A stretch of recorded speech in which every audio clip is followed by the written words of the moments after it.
If you are currently experiencing a behavioral issue of any kind, feel free to email me, as I do offer virtual coaching. And if you would like, you can go to my Facebook page and you can see all the reviews that I've had from previous clients.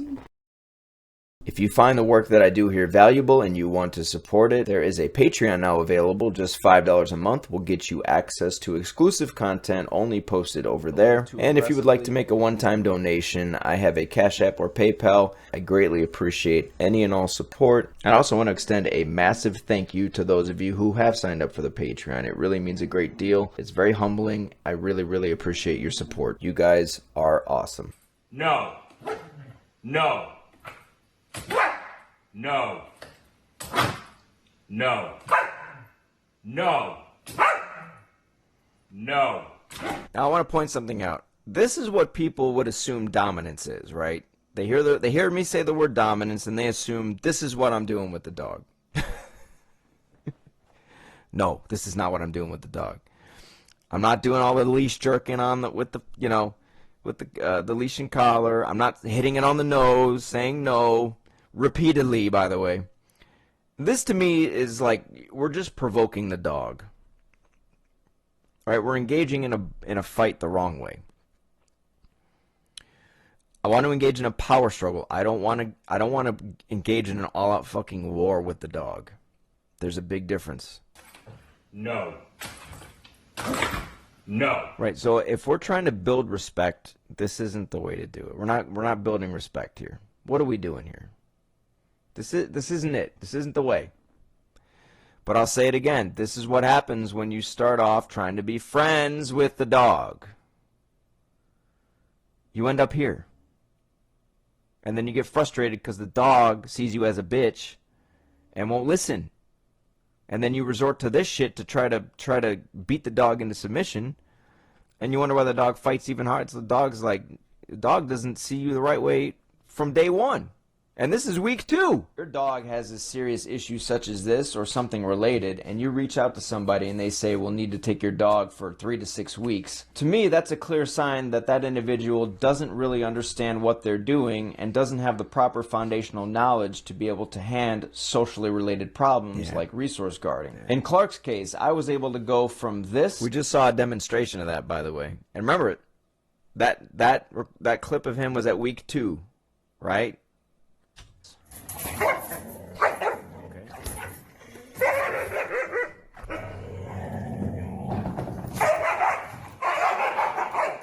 To this. Oh, good boy. Good boy. I'm just going to walk past him. Just like that. Good boy.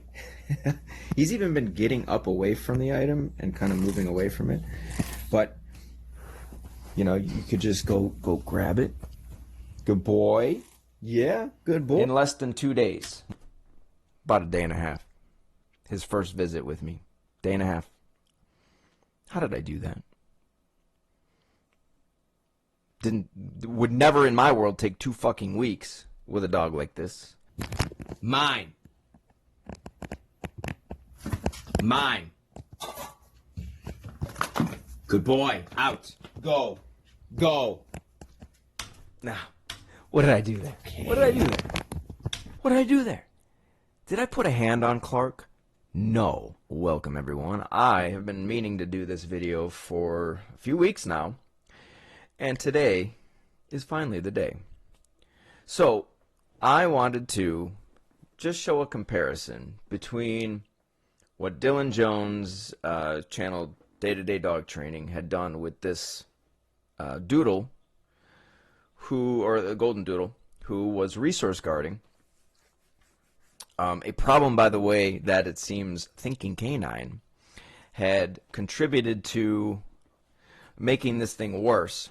And only recently did she finally admit that she actually did work with this dog, which I was surprised to see her even acknowledge it. Actually, so Thinking Canine actually finally commented on this video from Dylan Jones, the one he posted to his YouTube channel that was 4.5 hours long. And listen, before I get into this, I just want to say, y'all can have whatever opinion you want about Dylan Jones. Personally, I have mixed feelings about him. I definitely don't like thinking canine, but this is what she said about her involvement with this dog.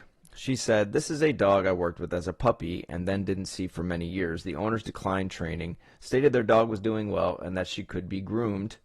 Fast forward to kiddos, the reason why I felt when I met the dog she wasn't a good fit. This dog targets them specifically. And to me, a dog that is aggressive towards people who can't give consent isn't a dog to keep in a family home."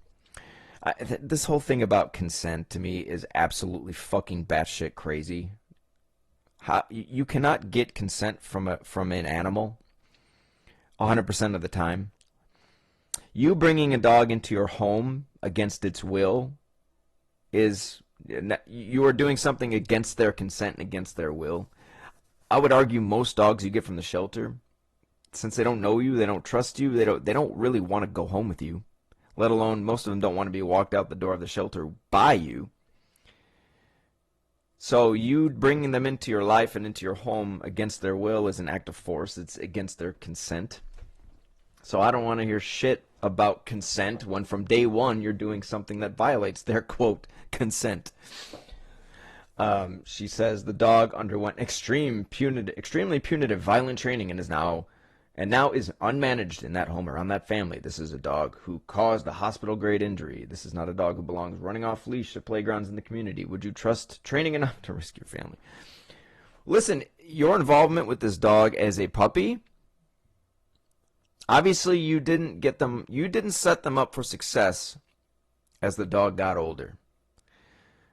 Any puppy client that I have come to me, that is something that I let them know. I said, as part of the package that I will offer you, your dog, whatever age it is, it will go through different stages of development, and I will help you through each one of those phases, because each phase is going to bring about potentially different challenges.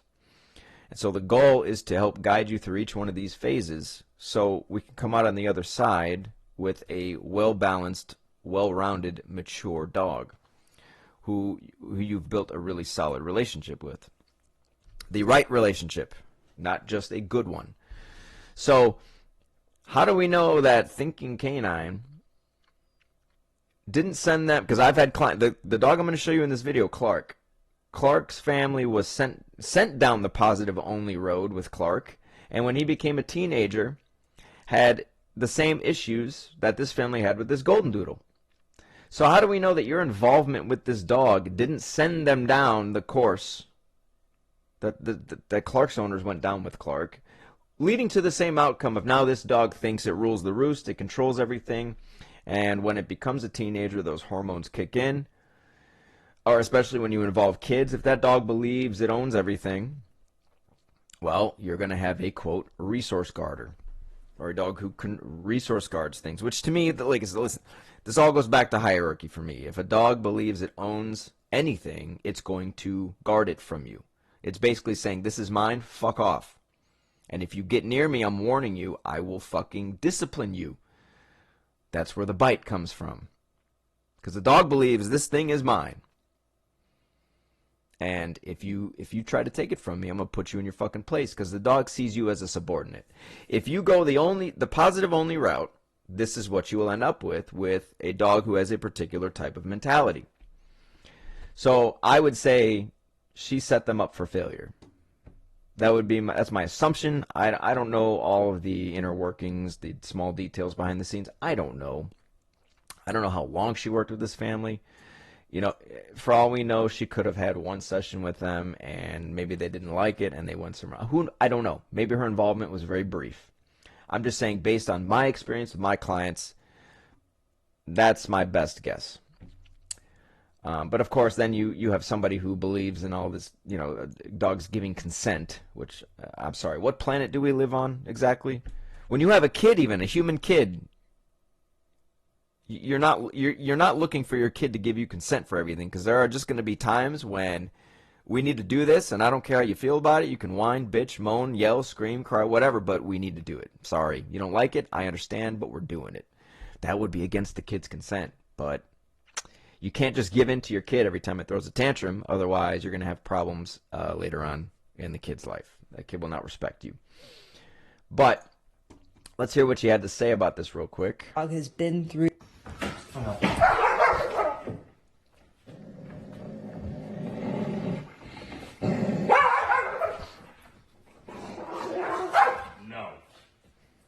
Is it okay to treat a dog like this? I mean, setting them up deliberately so that they have a big aggressive reaction and then choke them, yank them, shock them, hit them, everything you see here in order to punish them and what I think is suppress them. I'm Gia, I'm a dog behavior expert, and looking at this dog here, no, this isn't fair, this isn't good training, and this is a dog who is now having every warning system she has punished and suppressed, so at some point, she's going to explode without warning, and whoever's around her is going to be on the receiving end. When we punish dogs like this, we aren't teaching them, don't ever do this again. When the behavior's motivation is a negative emotion like fear, anger, whatever, we're actually teaching them, hold it in, don't aggress, and the pet is still very upset. So at some point, when you push them over the edge, they go wild. And that's when you have a dog that explodes without warning. That's when you have a dog that bites really, really hard. And I do believe, to a certain extent, that it's a person's own choice if they want to live with and work with a dog that has severe aggressive behaviors. But in some cases, I think it's unethical to work with a dog. I think it's unethical to rehome them. And in the case of this dog, when we have very young children involved, and a dog who has a documented history of targeting and hating children, it's not okay to keep that dog in the home. And I think any loving parent would not want a dog like this near their kids. And I think any responsible parent would be really scared to have a dog like this near their kids, especially after the dog has been through this type of training where they're just being suppressed. And what worries me about this case is the parents who have a dog who has sent one of them to the hospital now are taking that dog loose to community playgrounds and community schoolyards. And a dog that injures people, a dog that is mentally unstable, regardless of treatment, they shouldn't be loose in the community and they shouldn't live with kids. And the dog is, after this training, not being managed around the children. Whoops. Okay, so here's the thing. All the bullshit she just said, and I'm tired of these narratives about suppression and the dog is just going to hold it in and one day explode, and the dog, you're suppressing the dog's warning system and it's just going to not show any warning and then bite without warning. Where's the proof of any of this shit? Can anyone show evidence to back? Y'all say this shit way too just like you just spew it out there, but you don't back it up with anything. Just like Zach George, anytime he claims that aversive methods have fallout later in the dog's life, where's the proof of any of this? Can you show me examples of where, quote, aversive training always leads to fallout, whatever that means, later on in the dog's life? So I have issues with what Thinking Canine's saying, and I have issues with how Dylan Jones handled this dog. Now, the thing is, on the one hand, if we help a dog and their family solve a serious problem, and that means the dog can live with the family and they can live conflict-free the rest of their life, maybe it's not perfect, but it's not a dangerous situation, and the people can now trust the dog to not, attack them. Okay, regardless of how you got there, I consider it a win. So I'm not making this video to shit on Dylan or what he did here, because the most important thing is that we solve the problem. However, I think it is worth discussing these moments here where he did, quote, punish the dog, and other things that he did that I don't agree with, because it's an opportunity for us to talk about, okay, how can we do this better? Is there a better way to do this? Because Thinking Canine can't help a dog like this, and any dog she runs across who's like this, she's just gonna recommend you kill it or drug it, not solutions. She doesn't know how to help a dog like this, and I would argue her intervention at an early age with a dog is gonna lead them to be like this. First of all, second of all, God damn, I don't want to enlarge it. Stop it. So, now we'll get to what Dylan did here in a minute, but I noticed that my boy Travis Brown commented on it, and he said, I was shocked by this video. The way he's punishing that dog isn't a good look for Dylan or TCW. I agree, which I've made clear to him, but this dog is alive. Did you refer this dog to a behaviorist who had the knowledge to help this dog without all that? Or did you assume that if you couldn't, no one could, or no one could humanely? Exactly. Exactly. Just like Travis, I don't agree. I think this is a bad look for Dylan and Ivan and TWC as well, or TCW, or TWC, Training Without Conflict. I don't agree with what he did here. And, you know, we can not like it and not agree with it, but he said the dog's alive. The dog's better. The family didn't have to give the dog up, kill the dog, drug the dog. Okay? That is important. And, of course, questioning her, did you refer this dog to a behaviorist who had the knowledge to help this dog without all that? Did you do that? Probably not. We don't know. Now, Dylan if you watch this 4.5 hour video, you know, he shares a lot of information about her involvement in it. I think there's a lot of this story she's not sharing. But then he asks, of course, did you assume that if you couldn't, no one... Right, exactly. These people assume that these dogs can't be held, which was the situation with Clark and their family. They reached out to people similarly to Thinking Canine, and they were told the problem can't be solved, rehome the dog, it's genetic, it can't be fixed, which rehome the dog is a little insane, because if the dog's attacking you, wouldn't it be irresponsible to just rehome the dog? You're just passing the problem on to somebody. And in a lot of cases, people don't tell the people taking the dog what the situation is, and then they find out the hard way that when the dog's already fucking bitten them, what they just took into their home. So this is a compounding problem. So now I want to say one thing as well. The TCW or TWC, the school, all this shit Ivan puts out there, you know, it's this super secret exclusive club. You got to pay $15,000 to take his elite programs. And I think it's something called like it's like the special punishment schedule. You pay $15,000 to go to his school, and this is what you get. Just a bunch of jerking on the leash, telling the dog no, and swatting at it, hitting it on the nose, and you know, I see it as provocation personally. I see the dog is being provoked. I don't see anything special here. I don't see anything worth $15,000, first of all. And if I paid $15,000 to learn this, I would want my money back, personally.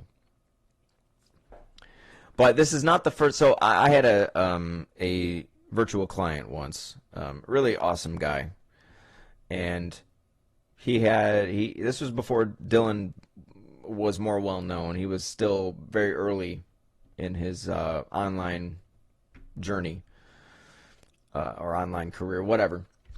And he's like, "Hey, do you want to see a video with this Dylan Jones guy?" And I hadn't really seen him do anything with a dog. I was like, "Yeah, let me see it." And all he showed me, and this is how I got a glimpse behind the curtain the first time. Where, you know, all I saw was he had this German Shepherd on a long leash, and I guess this dog was reactive to dogs when it was out on a walk. And he had an e-collar on it, and the German Shepherd sees a dog, starts to run towards the dog, and then he just stims it with the e-collar, and that was it. And I was like, this is the super secret shit that they claim is so elite, but it's just behind this huge paywall. So I was like, what the fuck is this? This isn't special. Like, what are we doing here? smoke and mirrors as far as I'm concerned. So I want to start with, now I make a statement in my Clark video, and it's going to allude to this, where in my opinion, to send a dog like this Doodle to somebody who's going to take the dog for weeks, to me it suggests that the person doesn't really have a good understanding of how to solve these problems in a very specific way that is aligned with the dog's instincts, aligned with how dogs communicate with one another. It's not aligned with the understanding of how does this animal operate. And it's very evident in seeing how he handled this problem that he doesn't, and this is my problem with training and learning from people, is you get all these ideas and concepts from a human, and it's all revolving around learning theory, but you don't spend any time actually studying the animal in its natural environment with other dogs. How does that look? How do they communicate? How do dogs handle resource guarding amongst each other? What does that even mean? What does it look like? How does the dominant dog who's guarding the object or seeking to control it, how does it go about dominating the other dogs in the group to let the other dogs know that this is fucking mine, and if you come near it, I'm going to discipline you. I'm going to put you in your place. I'm going to dominate you. These guys never take time to understand that, to study it, to pick it apart, figure out how it all works. And this is how we end up with guys like Dylan Jones, who in my opinion, they're just, to me, it's not an advancement in the right direction. But week one, right, a lot of it is like this buddy sort of, I'm going to play with the dog, you know, I'm going to make friends with it, which I have a problem with that. I have a problem with play-based shit, and I have a problem with this idea of like I'm gonna be buddy with the dog first, right? Because what kind of relationship am I building with the dog when I start that way? I'm sending the message to the dog that I'm either, well, dogs don't believe in equality, so even say I'm sending the message that I'm this dog's equal, in the dog's mind it doesn't work that way. You may think you're getting on the dog's level and being equal, but really what you're saying to the dog is, I'm a subordinate. I am weaker than you. Because you show the dog all this softness.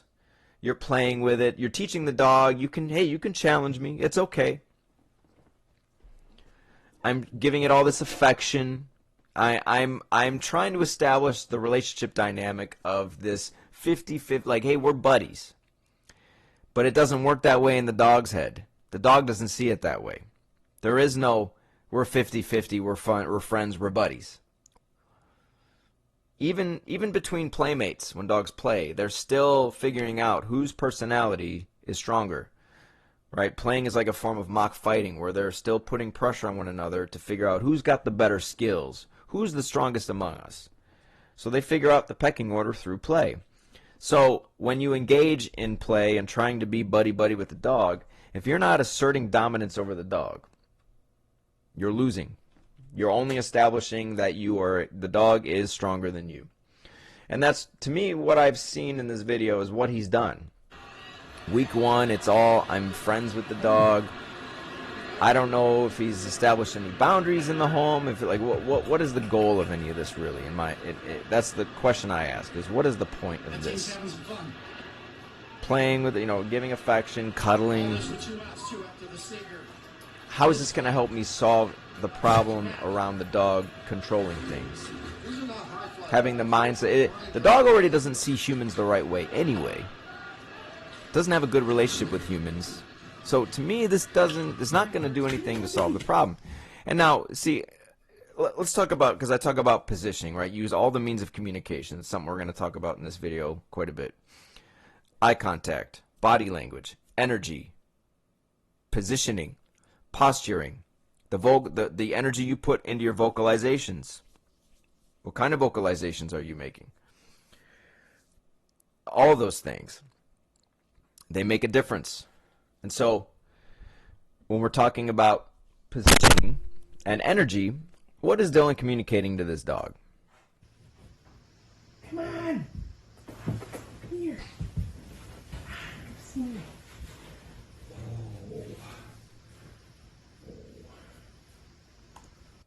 Now, Dylan's communicating, right, high-pitched voice, come on, come here, you know. To me, it's like you sound like prey. You show weakness when you do this. And I'm not saying you can never do this with a dog or your dog. But what I'm saying is when you have a dog with these specific issues, I am not starting here. I am not doing this. Nah, no.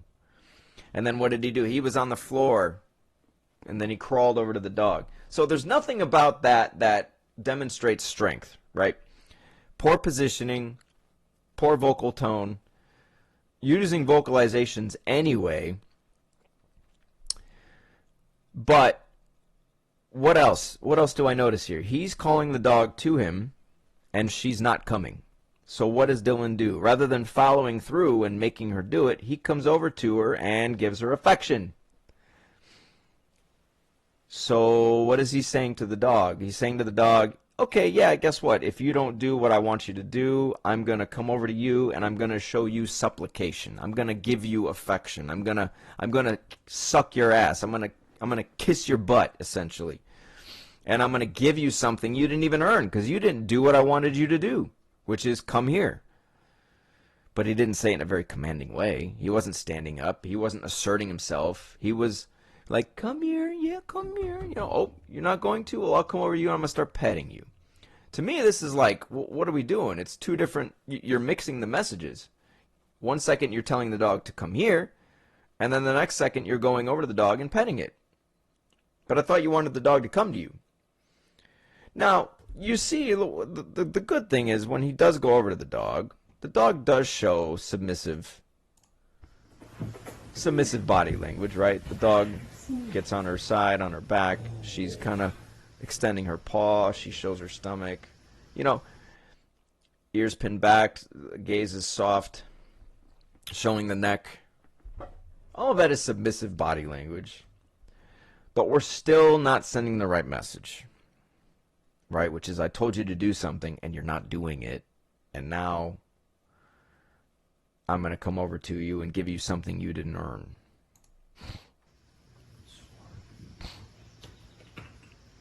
Right? So, and even now he's trying to get her to come to him, but what does he go back to doing? He goes back to petting her. So again, it's a mixed message. 1 second I'm saying come here, and then the next minute I'm praising you for not doing it. It doesn't make sense to me.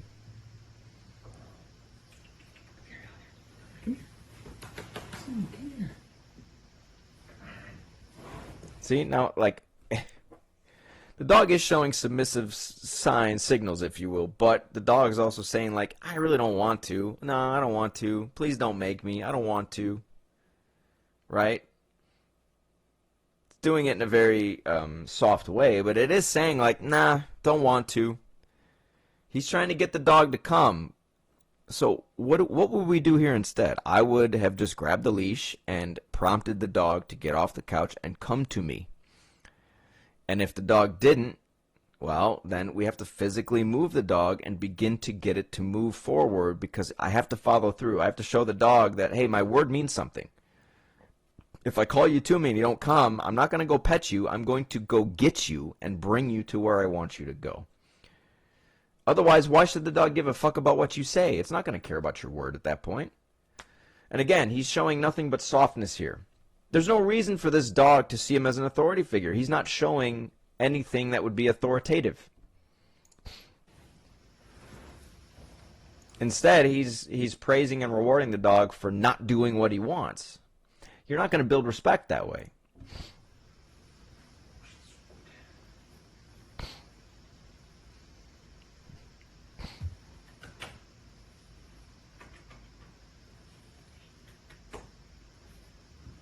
See, again, the communication, it's like back and forth, it's too confusing. 1 second you're saying come here, and then you go right back to petting it, kissing it, like, but if you really want the dog to come, fuck the affection, fuck petting it, fuck praising it, don't kiss it, you make it come. Pause, you dirty-minded fucks. You know what I mean. Come on. Come on, Howard. Come here. Come see me. See, but the vocalizations. soft, high-pitched, sounds like prey. Dog hasn't done anything that you wanted. The dog isn't showing you the respect that you're looking for. The dog isn't following you the way that you want. Come see me. But now what do we do? Now we're laying on our back like a dog would when it's submitting to another dog. Is so I'm going to get on my back and show you my stomach, show you my neck. Positionally, this is not good. Why would the dog come to you if you do this? Why would it? And what does the other dog do? Now, this is something, I don't know if you guys have ever experienced this, but if you, like, it's something that my dogs have always done. If I lay on the floor, like, say if I'm exercising, doing sit-ups or push-ups or whatever, like, my dogs will tend to come to me and, like, smell me. And so it does, in a way, inspire them to come to you, but not because you called them to you, right? So that's what I assume. This is his dog. That's what his dog is doing. He's come investigating. Like what are you doing, man? Hey, are we playing? What are we doing? Uh-oh. There's trouble. All right, so we just ran into some funny business for the first time. I don't know if she's... Now, it took a week to get to the funny business. So, I don't know. I have questions about that. Like, if it were me, and you'll see with Clark, from I spent 2 days with Clark, the first visit. I got right to work with him, which means, like, if he was resource guarding food-related items, so I spent time putting food-related items in front of him and working with him that way, rather than, I don't know, what was he doing this whole week? Right? I would have centered everything I do with the dog around the specific issue. snapped out of it or not, but I went to pick up her leash to go take her out. We're going to go for a walk. She gave me the type situation. Okay, why? So this goes back to the last clip. He's trying to get the dog to come to him. And what does he do? He shows subordination. He shows weakness. He shows softness. He's not showing any reason for this dog to give a fuck. But also, how does this shape the perception of the dog? The dog is seeing Dylan as like, well, I guess I'm stronger than you too. Why should I follow you? You're not giving me you're not showing me that you are the more dominant figure here. So why should I follow you? And then when he does actually grab the leash to bring her outside, she protests. She's like, nah, fuck you, man. See, again, this is why from second one, what you say to the dog matters. Because this whole week, Dylan has, at least from what I can gather from the clips, he's been communicating all the wrong things. Not establishing a leader-follower dynamic. Not dominating the dog correctly. So why should the dog give a fuck about what he has to say either? So yeah, the dog is going to warn you because it sees you as a subordinate, like, hey motherfucker, I'm gonna put you in your place too if you keep this up. So I'm just gonna see what happens when I interact here. If there's anything here. Hi. See, now look, now again, okay. Again, I'm not hating on Dylan here, but I'm hating on what he's doing.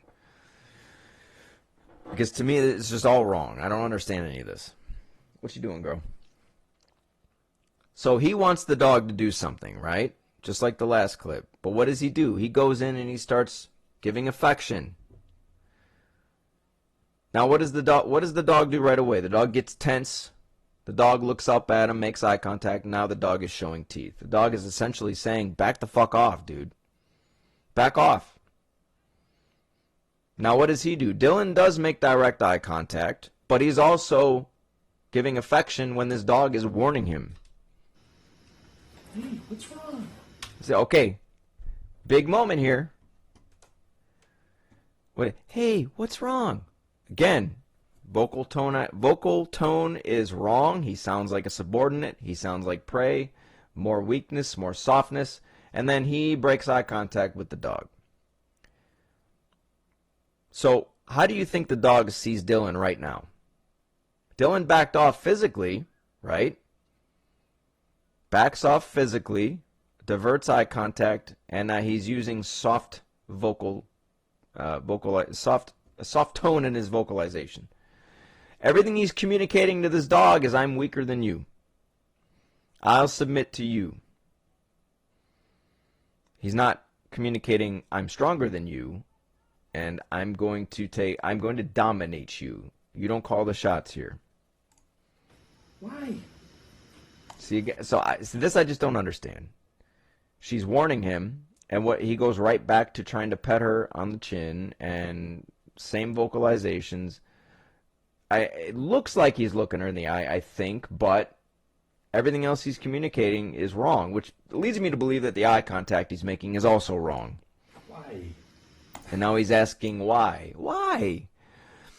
We should not involve this in any. If we're involved in a situation like this with a dog, right? This is a bit of a standoff. Now's not the time for vocalize. We're not going to be asking why repeatedly. I'm not going to be laughing and smiling. No, this is a serious interaction here. This is a moment to gain leverage. This is a moment to assert myself over the dog. Right? This is a moment to show strength, to take control. And Dylan is communicating the opposite. Why? Okay, come on. Come with me. Come with me, come on. Come on, let's go play. Let's go play. Come on. See? Okay, again, what are you noticing? He walked away from her. He's telling her to come again. She don't want to do it. Can you blame her? Come on, let's go play. Let's go play. Again, trying to be her buddy, her playmate. This is the problem when you start with play. In my world, anyway. For me, this is the problem. Because I'm not trying to be friends with the dog. I'm not trying to be its playmate. I'm not trying to be its equal. I'm trying to establish myself as the stronger presence, the authority figure, the leader. I control this. This is my home. You're in my house. So he walks away to try to get her to move. She doesn't move. And when he walks back, do you see how quickly she began to warn him when he walked back? Type situation. So I'm just going to... Come see. All right, so we just ran into some funny business for the first time. I don't know if she's snapped out of it or not, but I went to pick up her leash. I want you to know, listen to the tone of his voice as he talks to the camera versus as he talks to the dog. Right? He talks to the camera in a much more relaxed, confident, assertive tone, and yet he talks to the dog in this flowery, weak, soft, sounds like prey, right? To go take her out. We're going to go for a walk. She gave me the type situation. So I'm just going to see what happens when I interact here. If there's anything here. Hi. Now, I want to make another point, too. This is why training, for me, is not the answer. Because what really matters is how you live with the dog, how you share space with the dog, how you interact, right? How you interact with the dog. The relationship, right? How you're relating to the dog is everything. And how is Dylan relating to this dog? It's not good. It's not the way I would. I would not be relating to this dog in this way. But this is what happens when you think everything's about training and you're not even aware of the social, what's happening socially here. You're not aware of it at all. Hey, what's wrong? Now you see this dog, she didn't warn him this time until he started touching her. But watch how quickly she warns him when he walks away and walks back. Why? Okay, come on. Come with me. Come with me. Come on. Come on, let's go play. Let's go play. Come on. Right, look. Soon as he started walking back, she's like, nah, fuck you, man. She starts showing teeth. And she's the one making strong eye contact with him. Do you see the way she's posturing? She got her head up, chest out. She's tense, but she's in a strong way. She's making strong eye contact with him. Her body language is saying, nah, fuck you, man. I ain't doing it. I ain't listening to you. And then she shows her teeth, curls her lips as a way to say, like, if you try to push this line, I'm gonna fuck you up. Halley. You're talking about a dog who's used to having a lot of control, right? Used to pushing humans around. Halley. I mean, look at the body language, look at the posturing, look at the energy she's putting out. Strong energy here. She's like, nah, fuck you, dude. Look at the direct eye contact. She's not scared of him. She's like, nah, fuck you, man. Go away. Halley. Now, and you see how, okay, this is one reason why you shouldn't talk. You notice how every time he says something else, it seems like she intensifies a little bit. Halley, come on. She growls a little bit more intensely. Right? Saw that coming a million miles away. 'Cause what? She's warning him. Go away. Fuck off. I'm not listening to you. Everything Dylan's doing with this dog is everything I teach not to do, and this is the reason I don't need dog training. This is the reason I don't need fucking dog training. This is the reason I believe training is for skills, you build tricks. It's for all that bullshit that has nothing to do with how the dog sees you. Has nothing to do with dominating the dog. It has nothing to do with establishing that leader-follower dynamic. It has nothing to do with influence. You see how Dylan has no influence over this dog. And then you wonder why with Clark, I got the job done in less than 2 days, as opposed to I don't know how many weeks he spent with this dog, because I don't do any of this shit. This is all wrong in my book. These are all the wrong things to do. And this is why it takes you guys weeks to get anywhere with a dog like this. Right? And you see the dog's like, fuck you, man. Go away.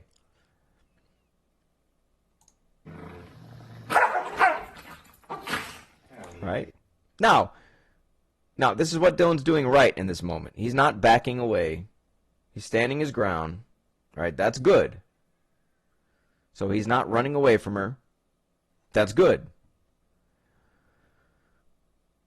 But everything he did leading up to the dog asserting herself to him, trying to discipline him, he could have went about this in a much different way, and we could have had a different outcome here.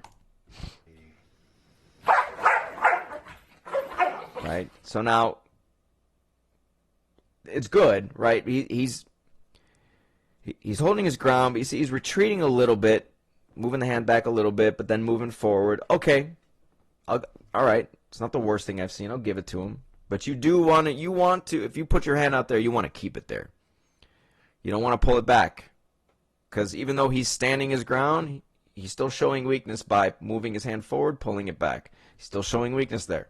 Because every little inch you take, I don't care if you're extending your hand out, that's ground you're claiming. You don't want to pull back because the dog sees that, and to the dog, the dog is interpreting that as you're backing up, you're showing weakness, you're giving it ground.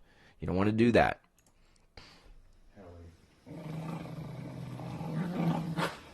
Halley, come on. Now see, I wouldn't be saying anything. I would be communicating with my eyes, eye contact, right? Eye contact in a very strong way. And I would have grabbed the leash and I would have began prompting the dog to follow me. Now the dog may resist. That's a separate conversation. If the dog resists, well, we got to work the dog through that. But that's the thing he's not doing though. He's insisting on moving forward towards the dog when he could just grab the leash and move the dog. If he wanted to take the dog for a walk, I just grab the leash and let's go. Move the dog to the door. Let's start walking. But instead, he's extending his hand out again. Dog bites. He retreats his hand. To me, you're communicating the wrong thing there. He's standing his ground still, which is good. Now, he did take a little step forward there. Good. But now what is he doing? He's petting the dog again. Hey. Like, what are we doing? What are we... Dylan, if you see this, man, what are we doing? Dylan. What are we doing, man? The dog is showing you everything you don't want from it, and now you're petting it. What are we doing? Come on. Think about this. What are you communicating to her right now? She's trying to discipline you and put you in her place and tell you fuck off, and now you're petting her. You're essentially saying, okay, great job. Keep doing that. And you see how the dog is tense. See how tense? He's touching the dog on the chin. She's tense, and now she's looking back up at him again like, what are you doing, man? Fuck off. I guarantee she's showing teeth here. Oh, maybe not. I was wrong. But now, I think people put way too much stock in lip licking, but the dog is licking her lips pretty intensely. She's tense. You got to read the entirety of the body language, not just one thing. People see lip licking and they're like, oh my God, the dog is... Read everything, right? Dog's licking lips, very tense, eye contact, right? The energy is saying something to you, and he's petting it.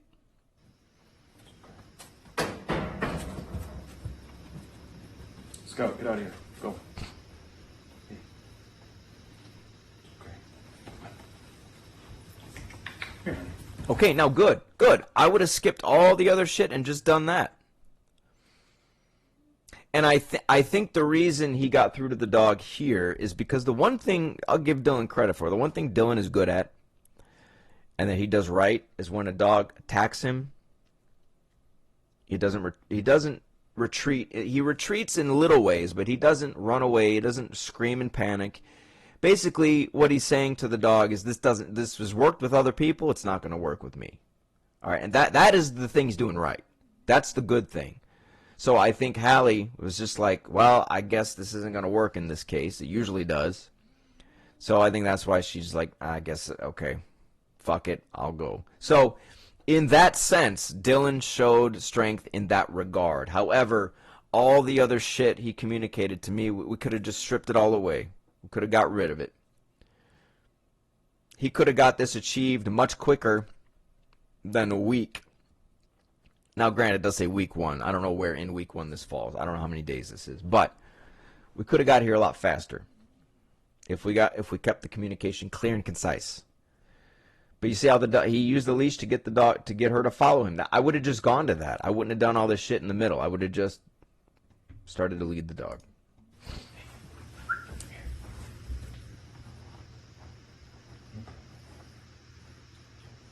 Okay. It's okay. Now, what's the body? What is everything saying here? Tail's tucked. Dog is tense. I wouldn't be petting her here either. I wouldn't be giving her all this affection. I know what he's trying to do. I get it. But this isn't what you want either. You want the dog to be calm, relaxed, showing respect to you, and also respecting the rules. Then you give affection. You want to nurture a calm, submissive state of mind? Well, then only give affection to a calm, submissive, respectful state of mind. This basically, like, at any moment, she could go back to biting him in this state here. This is not a state I would want to be putting my hands all over.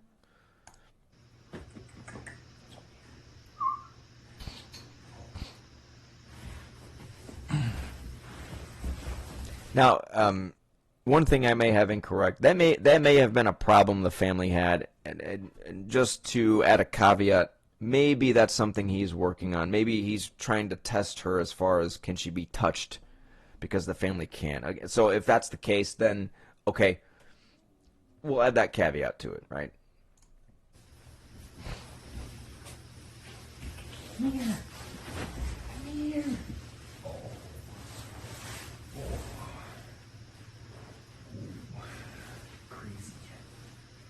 Now, see, I don't know. I wouldn't do any of this. I just wouldn't do any of this, personally. That's me. There's a time and place for it. Don't get me wrong. I just wouldn't do it yet. I wouldn't do it at this stage in the game. Now, I want to get to... Let's see, where's the next...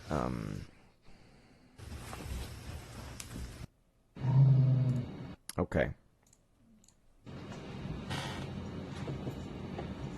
Hey, come here. Halley. Okay, so she has an issue with having the leash put on her. Okay, now this is something, Little Rocky in Scotland, Aggressive Rocky, this is something I dealt with him. But, again, I think he's, Halley. like, I wouldn't say anything where it's the same mistakes, right? Talking, he's making eye contact, good. Although, if you want to get the leash on the dog,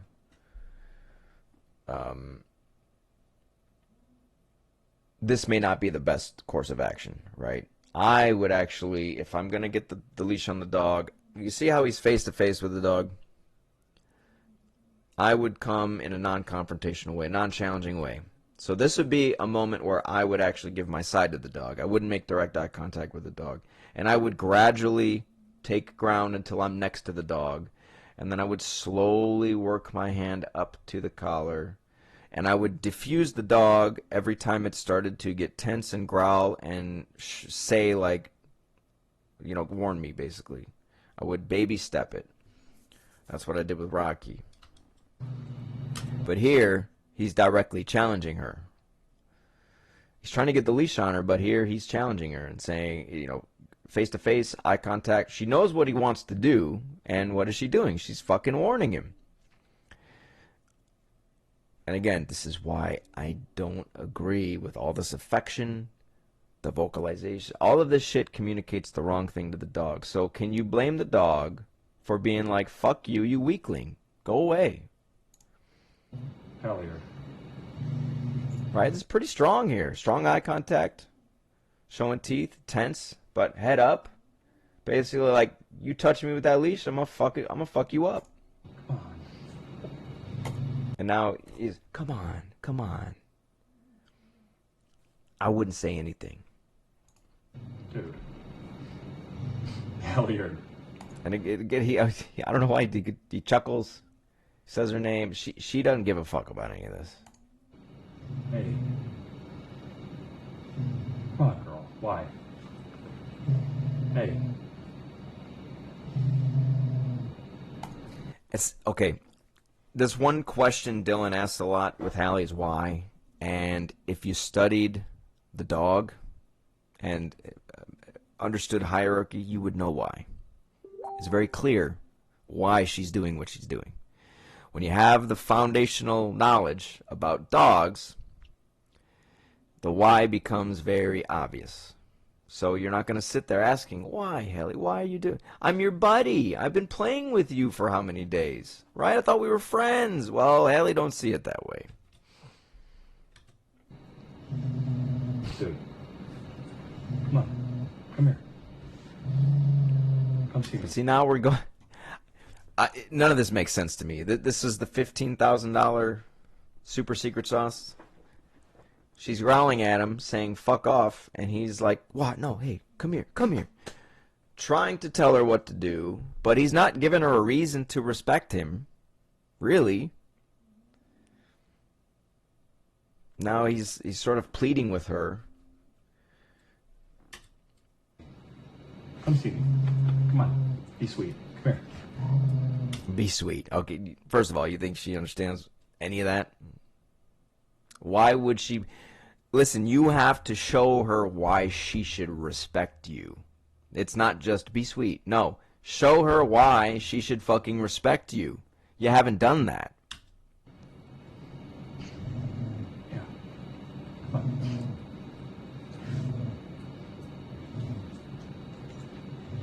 Come here.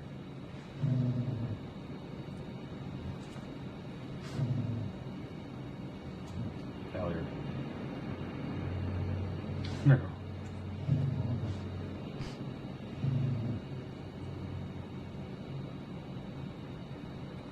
What are we doing? That's what I'm wondering. What are we doing? Dylan, what are we doing, man? What are we doing? I don't know. I don't know what we're doing, man. I'm gonna get my real gloves. Papa. Hey, come. Halley. Now, again, what is the dynamic here? She even gives more space. She's like, nah, I know what you're trying to do, and I ain't having it. So she goes further away. Come. Come here.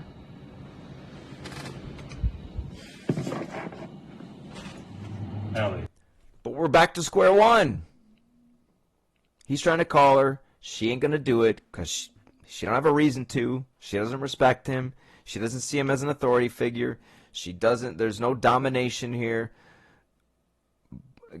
For the 15th time, this is why it would not start with play-based anything. Because they're trying to come off like, I'm your friend, I'm your buddy. But all you're doing is showing weakness. You're acting like a subordinate. So the dog's going to treat you like a subordinate. The dog already doesn't have a healthy attitude towards humans to begin with. Right? The dog's never lived with strong humans. So the dog just believes it dominates humans to begin with. That's what we're starting with. And now you're showing up, giving the dog another reason to dominate humans.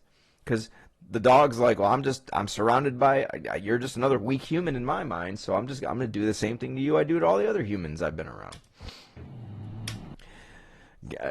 I'll say it one more time. Look at the body language, the posturing, head up. Dog has no problem making direct eye contact with Dylan, who's 3 times as tall as she is.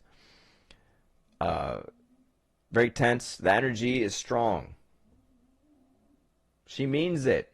We've already seen she means it. She's not an all bark, no bite. She's saying, I'm going to bite you if you keep doing this. And we know she'll do it. She's serious. She follows through. Hey guys, Halley follows through on her demand, which is fuck off, go away. She'll follow through, which is I'm going to bite you. Dylan won't follow through on his demand, though, which is come here. So what's the power dynamic there? Halley's got all the power. Halley, come on. Dude, why? Come on. Hey, this is going on. We're doing this. Yeah. Now, here'd be my question. If I know that the dog has a problem, and maybe he didn't, I don't know. If I know that the dog has an issue with the leash being put on, then I'm not going to take the leash off for a long time. The leash is staying on because I'll probably need to use it for a little while at first. So I'm just not taking it off because I don't want to go through this until I have enough authority over the dog where I can bypass this pretty quickly. Until then, the leash is staying on.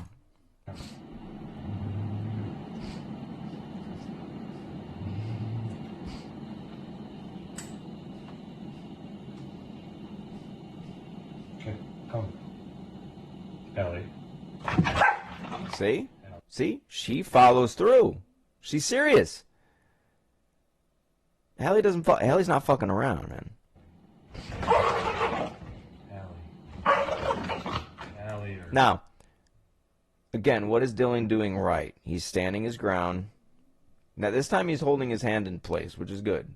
He's not getting mad. He's not getting emotional. I still wouldn't say anything to her, but he's doing that right.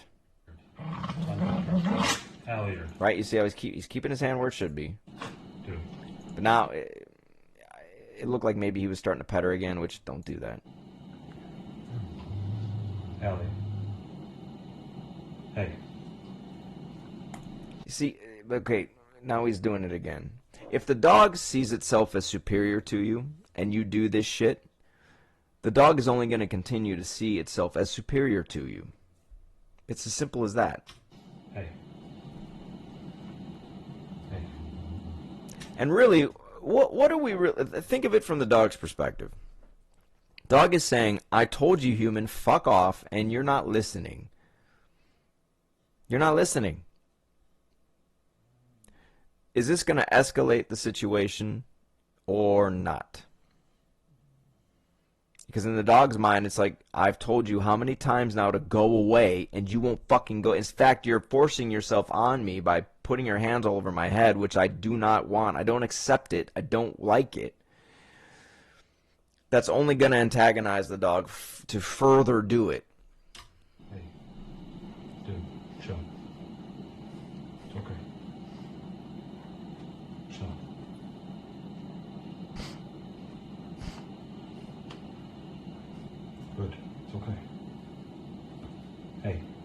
Ah, I see. He should have taken that opportunity to just put the leash on, right? He got her down. He got her to come down to a level where he could have put the leash on right there, but he backed off. I'm coming back. Yeah. Yeah. See. See. We're friends. We're homies. No, see, no, we're not. We're not friends.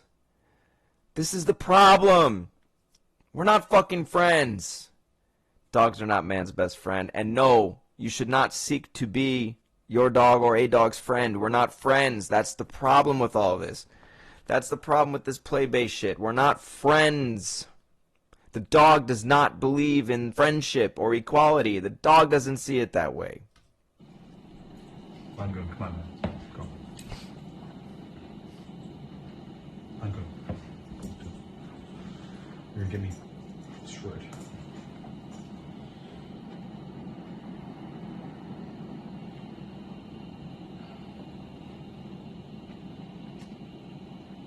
Good girl.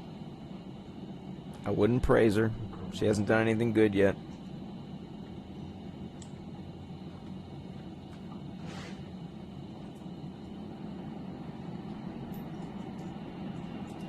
Now, I gotta hand it to him. It's ballsy to do that. Ballsy to take the glove off to put the leash on. I'll give that to him. It's ballsy to do that.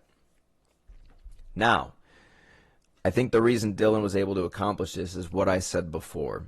He stood his ground. She saw that this biting doesn't work with this guy. So in that regard, he's showing strength to her. In that regard. I think that's what got her to back down and bring it down a level, because she's like, well, this normally works. It ain't working. I've got nothing left. So then he can advance his position. I think that's what Dylan has working in his favor. But you still see, I mean, she's very tense, direct eye contact. She could snap at any moment. She could. Right? Looked like she was curling her lip a little bit there. I wouldn't be touching her on the head. Wouldn't be petting her. She's not in the right state of mind. I wouldn't do any of this shit here. Wouldn't do any of this shit here. It's so easy. It's so easy to be good. It's so easy to be good. It's so nice. Right? Yeah, I would save this for down the road when she is much more relaxed, more calm, and has more respect for you. So nice. No, Okay, now, I was not expecting to go this long with this, but let's get to the two clips that are this one right here.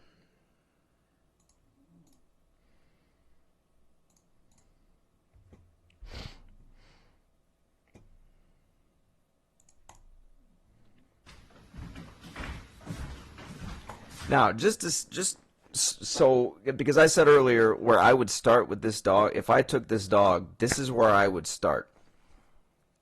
I'd start with this shit. If the dog is guarding food-related, if food at home, food-related things, well, guess what? Day one, not week 2, day 1, I'm putting shit on the ground, and I'm gonna start the process of engaging in a power struggle with the dog to claim food. That's what we're doing day fucking 1. Because guess what? You put a group of dogs together, and they're going to figure that out real quick. They ain't going to take 2 weeks. They're going to figure that out in about 10 minutes. Who controls what?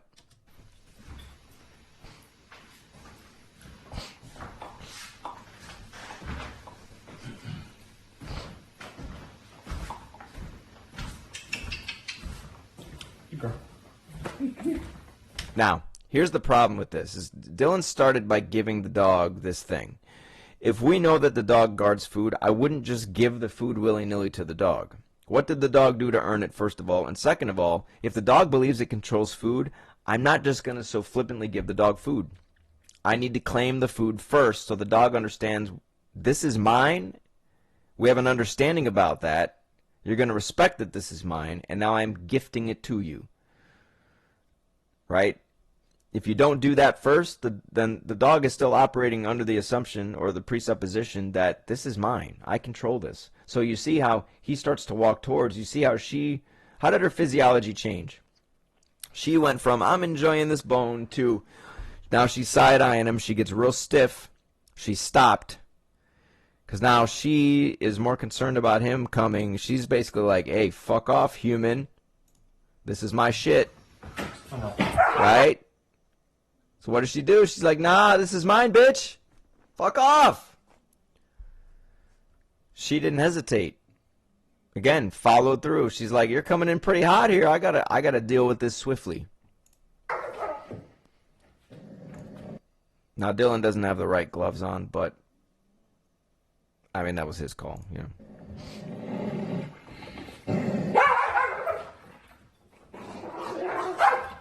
No. Now, this is what I really have a problem with. I mean, I have a problem with all the other shit, but I really this to me is like, okay, we paid $15,000 to get this super secret punishment schedule knowledge from Ivan Balabanov, and this is what we ended up with.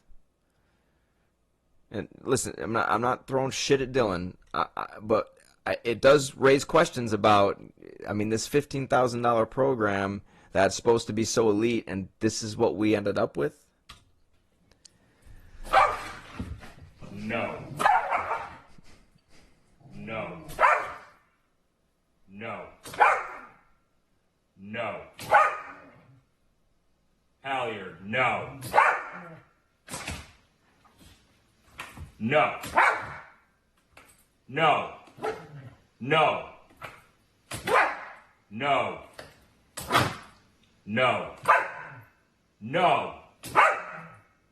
No. Now I want to point something out. This is what people would assume dominance is, right? They hear me say the word dominance and they assume this is what I'm doing with the dog. No, this is not what I'm doing with the dog. I'm not doing all the leash jerking on with the leash and collar. I'm not hitting it on the nose, saying no repeatedly, by the way.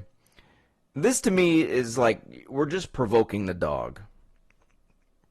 All right, we're engaging in a fight the wrong way. I want to engage in a power struggle. I don't want to engage in an all-out fucking war with the dog. There's a big difference. This to me is just now the dog is going to go into the highest level of fight or flight because you're threatening the dog essentially. And the dog is going to either escalate to the level where it's going to defend itself with everything it has, or it's going to get so sick and tired of you just jerking on its neck where it's going to be like, fine, I give up. But this is provocation to me. This isn't domination. But I'll say it one more time. We paid $15,000 to just jerk real hard on the leash, hit the dog on the nose, and say, no, this is it? This is the secret sauce? Halliard, no. No. And again, if we understood hierarchy, canine communication, using all the means of communication, what is influence? None of this, we wouldn't need to do this. This would be irrelevant. But this is where dog training gets you, folks. Instead of just understanding the animal.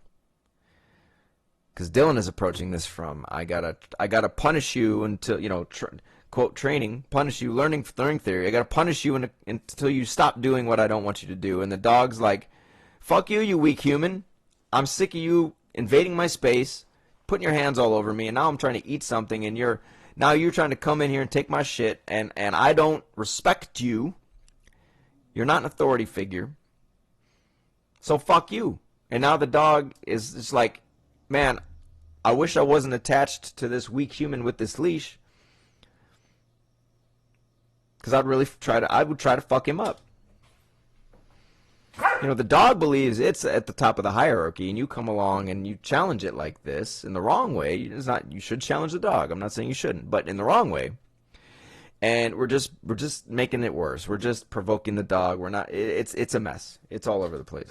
No. No. Stop. No. Now see, okay, I want to point something out too. What does he do here? There are moments where I think Dylan's getting a little frustrated. Now this is what you don't want to do. You do not. Now is he standing his ground? Yes. Is he getting frustrated though? I think so. In my lessons in leadership, one of the principles I talk about is you must remove emotion from your communication, especially in these very tense, high-stress situations where you are engaging in a dangerous situation with a dog and you're trying to claim something from the dog. Those are the moments where you really have to take emotion out of things. You got to be cool and calm and centered. You can't let anything throw you off. You got to bring your A game, your A+ game. Dylan's getting frustrated, so what does he do? Halley, no. Right? What does he do? He jerks the leash, doesn't give Halley, we'll go with Halley. Doesn't give Halley a chance to show him she may stop, and he jerks again, right? Wasn't necessary. Then he flicks her on the muzzle. Wasn't necessary. No.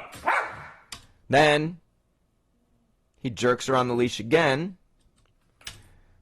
Doesn't wait for her to show him, I got it, and then he swats her on the muzzle. So he's getting frustrated. It's easy to see, and his face is red. I think he's getting flustered. He's getting frustrated, and it shows in what he's doing to this dog.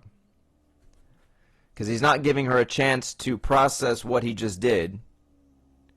And I mean, think of it. If you jerk the leash with the collar on, right? You're trying to punish it, quote, get it to stop, and then you swat it on the nose. How do you think the dog's gonna take that, receive that? Do you think that's gonna escalate things? Do you think the dog is gonna provoke the dog? You're like poking at it. If your goal is to de-escalate, diffuse the situation, and get the dog to stop, this wouldn't be the way I'd go. No. No.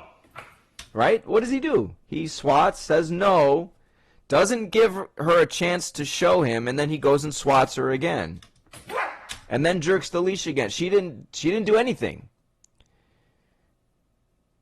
So it's kind of it's to me, this is unfair. This is not fair to Halley.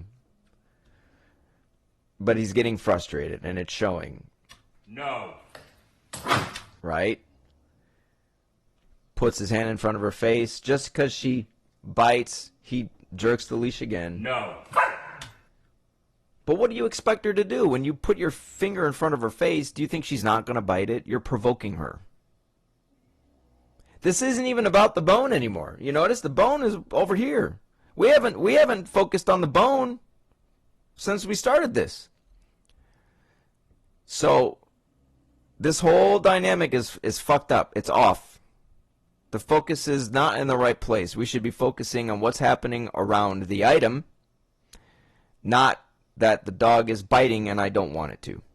And I'm trying to get it to, no, whack, no, whack, stop it. But he's seeking, well, I can't say this for sure. But it just looks like it's a bit vengeful, right? A little bit. I can't say 100%. I don't know, but it looks a little bit vengeful. He's not being fair to her, and I think he's getting mad, you know. No. No. Right, and see, he's not giving her a chance to do anything. Halley, no. No. No. No. Stop. Nah, it's a mess. It's a mess. No. Now, see, look, that right there, was that necessary? That was not necessary. Stop. No. Right there. What was that for? You jerk the leash, she's got her side to you, then you swat her with your hand on the side. Like I said, he's frustrated, he's getting mad, he's getting frustrated. There's no reason to do that. There's no reason to do that. So what do you think she's going to do? Yeah, she's going to snap at you again, which gives you another reason to jerk the leash again, right? No. Right? No. Now, what is Halley's physio? Her tail's tucked all the way in, right? She's tense. She is defending her. She's very uncomfortable. She's defending herself. She's got nowhere to go, really. right? You're coming across as a threat. How do you think she's going to respond, right? No. No. No. No. No. No. No. Right. So if we're trying to build respect, this isn't the way to do it. We're not building respect here. What are we doing here? This isn't it. This isn't the way.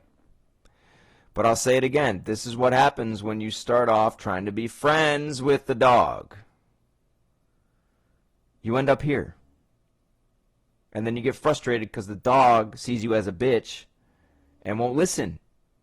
And then you resort to this shit to try to beat the dog into submission. And you wonder why the dog fights even harder. So the dog doesn't see you the right way from day one. And this is week 2.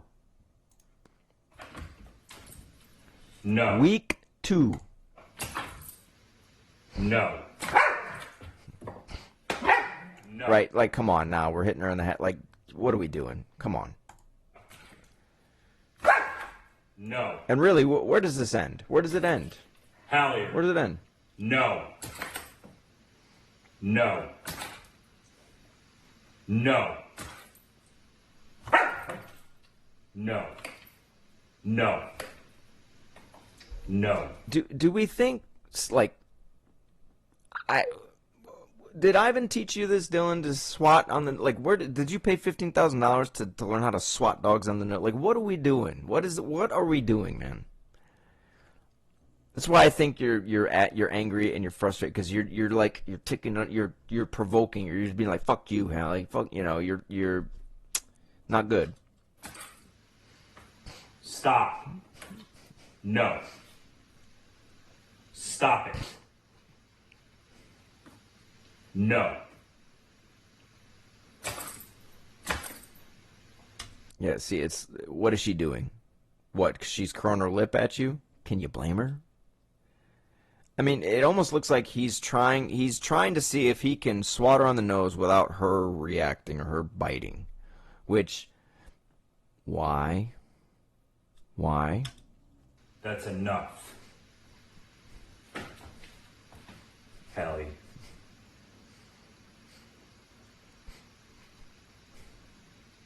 What are we doing? That's what I'm wondering. What are we doing?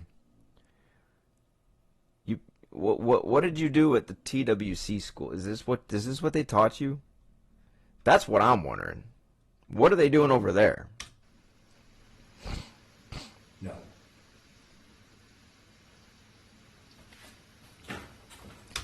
Now, do you think if he had cut out all that shit in the middle and maybe just I'm not advocating for the leash jerks, but let's say he did that once and then gave her a chance to process it, and he let her know, I don't approve of what you're doing.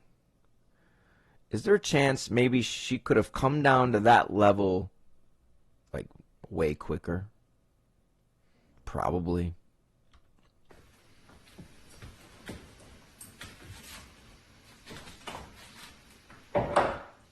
Hey. I want to say something to you. I have a big problem with all of this shit with the jerking on the neck, because it's like, there's got to be some kind of, I mean, you're talking about the dog's neck, part of its spine. Do we not think about these things when we just start wailing away on a dog's neck? Like, you are literally putting all of that force on the dog's spine. Like, I don't want to go there. I don't want to go there. Probably doesn't feel very good. Yeah, dude, that was crazy.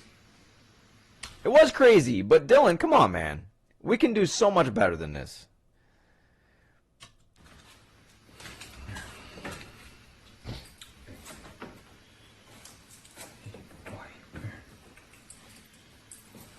Now, so, like, why?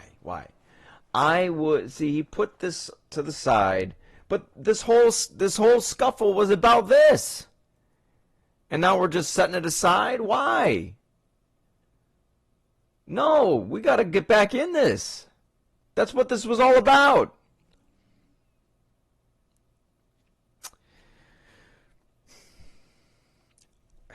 Okay. Why did you do that? Why did you do that? That was crazy. That was crazy. Now, okay. There's only a couple things that I will say Dylan did right. Okay, did he stand his ground, at least the way he positioned himself? Yes.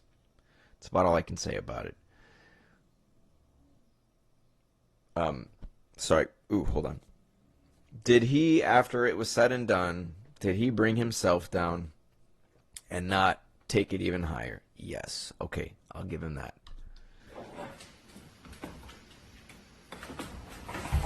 Now, oh man, no. See, this is what got him. This is what got him here in the first place. He just gave it to her too willingly, too freely.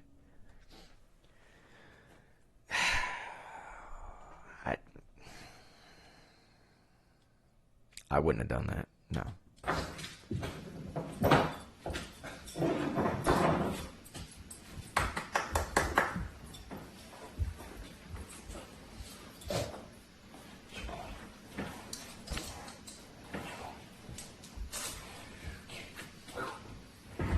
See, this is what I'm saying. She's gonna go right back to doing what she did before because you didn't do it right. You didn't make it about the object. The object should have been your focus, and it wasn't, and then you just gave it back to her so freely, which is what got you in, which is you put yourself in this position to start with, and now you're doing it all over again. So it's like you go through this whole scuffle with her, you didn't make it about the bone, she calms down finally, you put the bone aside, and then you just throw it and let her have it up free. You just start it all over again. You just gave it to her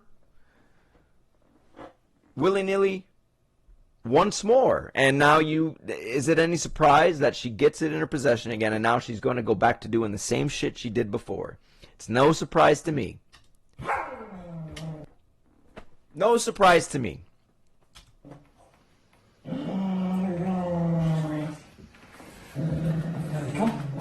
Come. Good. Sit. Okay. Okay, no, okay. Kudos. He got her to come off of it. Good. But I wouldn't have let her go to it so quick. The communication is so off. It's not clear. It's mixed messages all over the place. Okay, guys, I'll get to the Clark video. You guys can watch more of that if you want. Let's show you what I did with Clark, who's a Springer Spaniel, English Springer Spaniel, had the same issues as this dog. Your dog has a serious issue such as this or something related, and you reach out to somebody and they say, we'll need to take your dog for 3 to 6 weeks. To me, that's a clear sign that that individual doesn't really understand what they're doing and doesn't have the proper foundational knowledge to be able to handle socially related problems like resource guarding. In Clark's case, I was able to go from this. We just saw a demonstration of that, by the way. And remember, that clip of him was at week 2, right?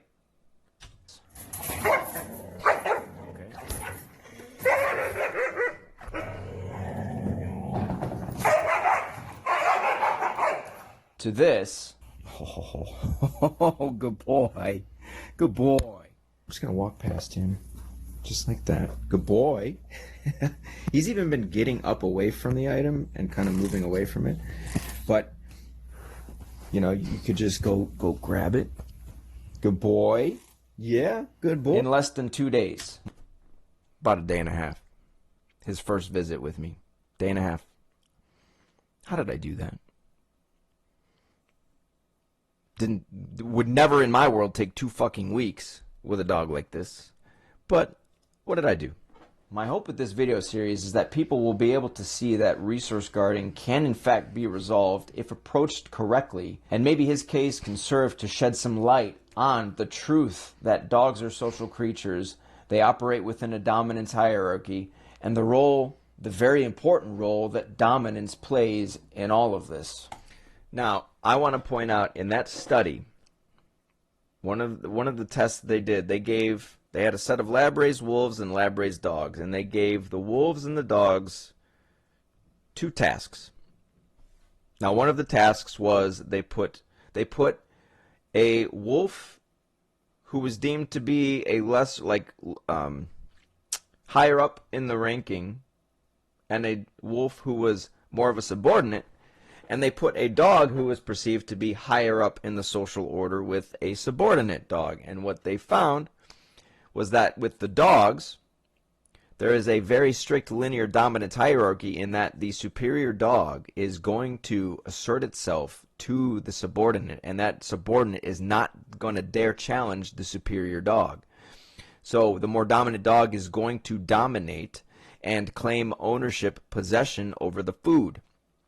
With the wolves, they saw something that was against what they had initially thought, which was that they'll see the same thing with the wolves. Actually, they saw the opposite of what they thought, which they thought the dogs would be more cooperative and the wolves would have this strict linear dominance hierarchy, and it was the reverse. The wolves, you put a higher ranking one with a lower ranking one, and they would argue, but they ended up sharing the food, as opposed to the dogs, who the stronger dog just dominated and took control of the food, and the subordinate dog didn't challenge them.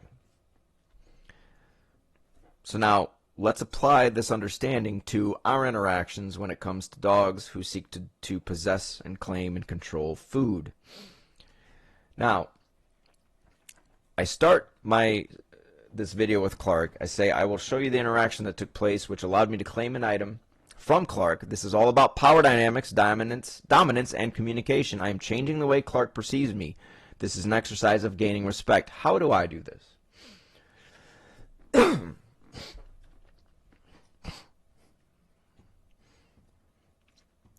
What you are watching is a power struggle, like I mentioned earlier, to establish me as the most dominant figure to Clark. I then repeat this process until he no longer demonstrates aggressive intent.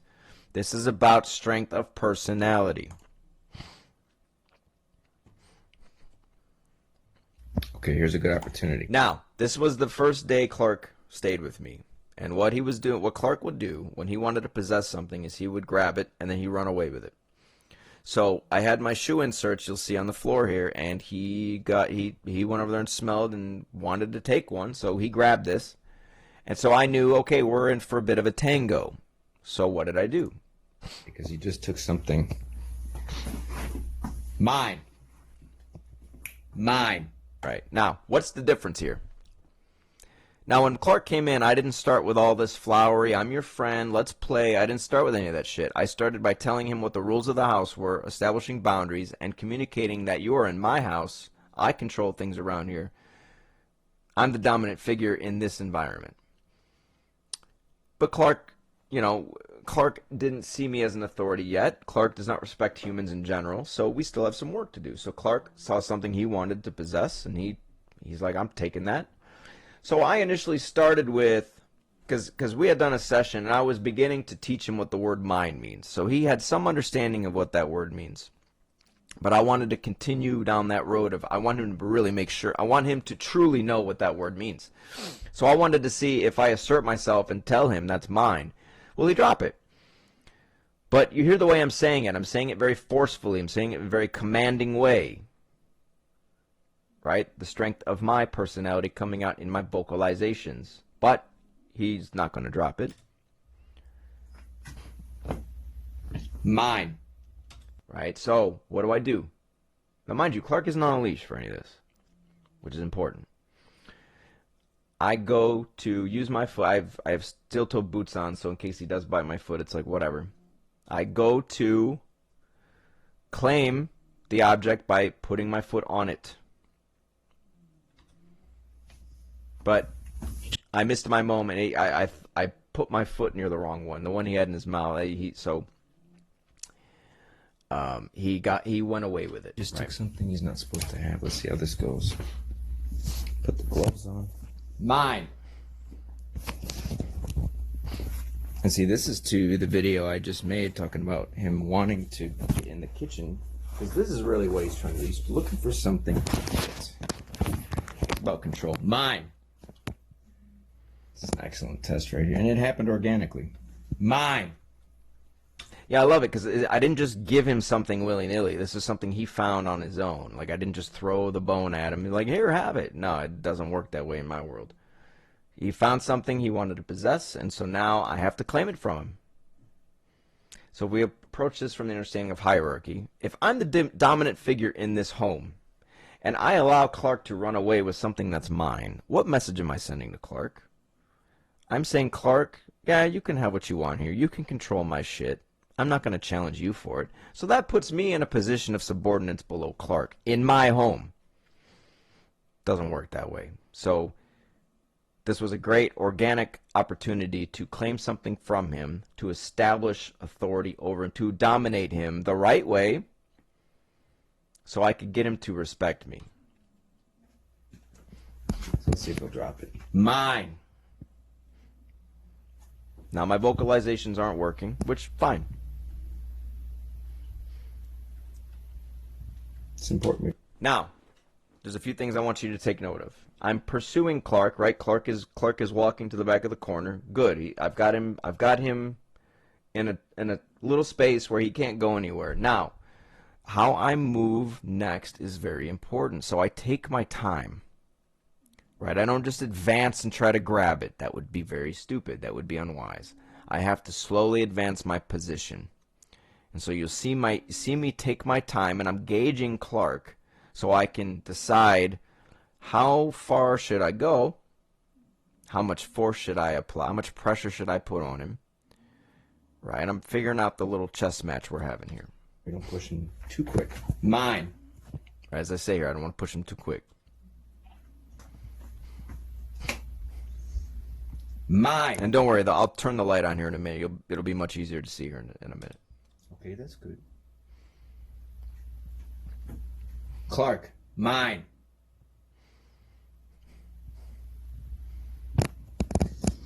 So I'm getting a text here. Let's see if he'll drop it.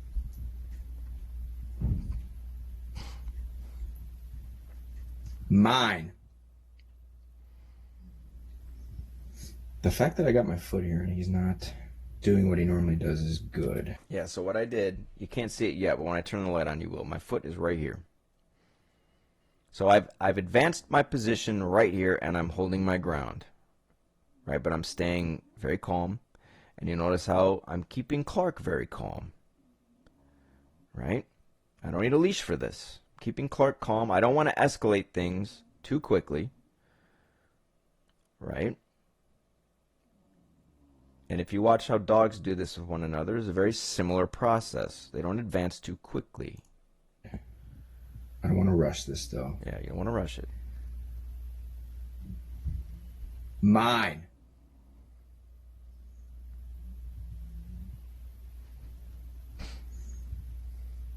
Mine. Now you can see I'm inching my foot towards him. You can't see it yet, but again, like I said, I'll turn the light on here in a second. But I'm slowly moving my foot towards him. So I'm slowly putting more pressure. I'm gaining position. Slowly. While saying mine.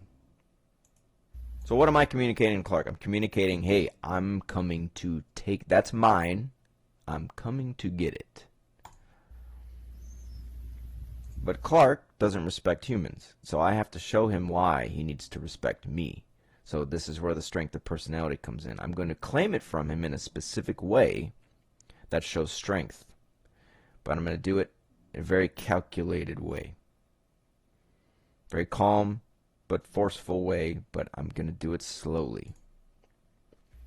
This is in and of itself this is its own power struggle, right? But he's not engaging like he normally does, which is really good. Let's see if I can get him to drop it. Yeah, normally when Clark has something like at home, you get 10 feet away from him when he's got something. He'll just charge you. Like at the beginning of the video, he'll just straight up attack you. He'll just charge your ass. Mine.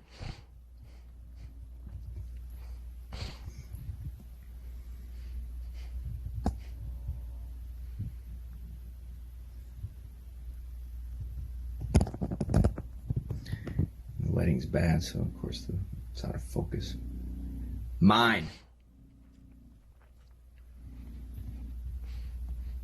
I would turn on the light, but it's behind him, and that may cause him to react.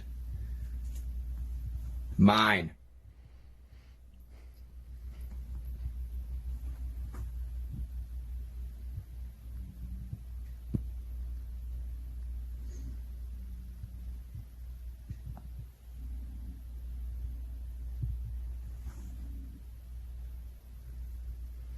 Now I want you to see, so my foot's right here, but I want you to see every time Clark turns his head to he's trying to move around me, right? I move my foot to block him. So wherever his head goes, I move my foot in front of him. Mine. So I'm blocking his forward movement. I don't want him to get around me.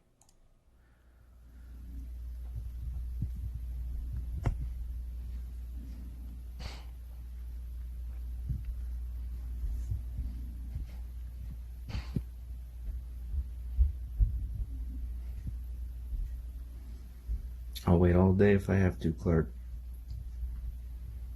So where patience becomes your greatest friend. Patience. Move slowly. Be patient. Study him. Read him. Gauge his, where's he at? Be patient with him.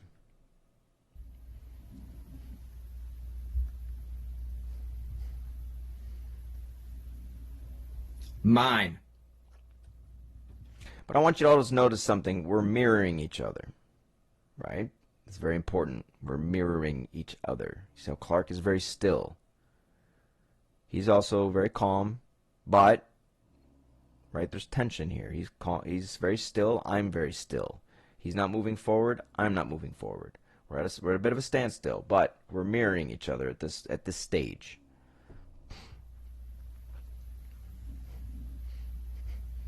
So you heard my hand move. Drop it. He doesn't know what drop it means, but just trying to get assertive with him, see if he'll actually do it.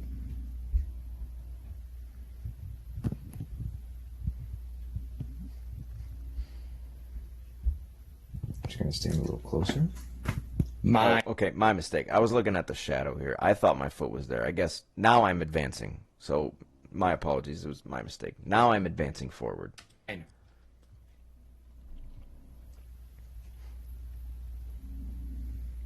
But let's just say if Clark was moving his head, I would still move my foot to block him. I would do that, but I guess I wasn't. It's the shadow I'm seeing here. So now you heard me put my foot down. I moved my foot closer to him. So I'm gauging him, reading him, and I'm like, okay, I can advance a little bit more, right? Now, granted, it's not food. Okay, now, I advanced a little bit, and what does Clark do? So I put just a little bit of pressure on him. What does he do? He decides, fuck it, I'm laying down here with this thing. So I turn the light here. It's not food, but it is something he wants. This would be a situation he would fight for it. Let's see what happens when I step on it. Mine.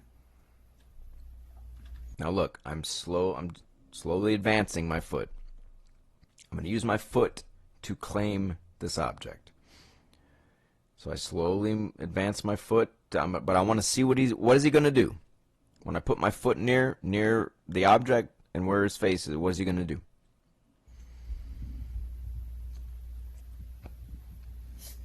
Right, so I'm advancing my position. So what does Clark do? He gives up a little bit of ground. He moves backward a little bit.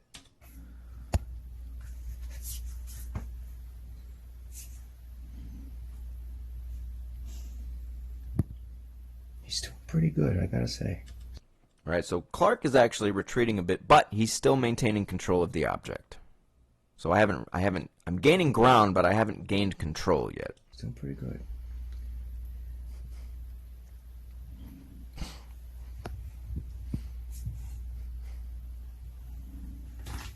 Mine. All right, so you see I took another step forward, advanced. So now I'm going to test it again. If I tell him mine, have I put enough pressure on him, will he drop it? Just want to see.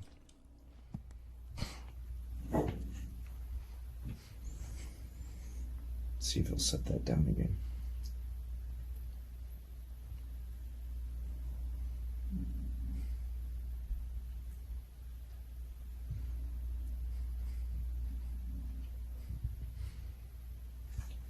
Mine.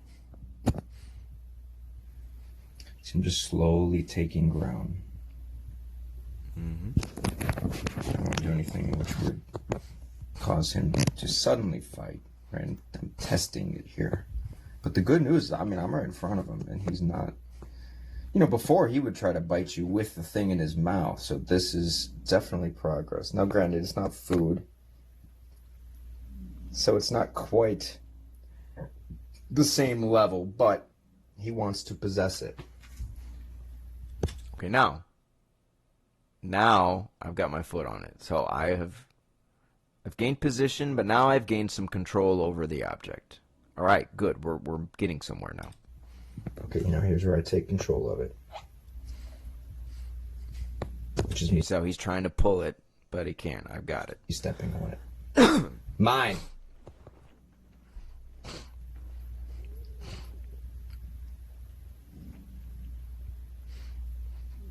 We might be here for a while.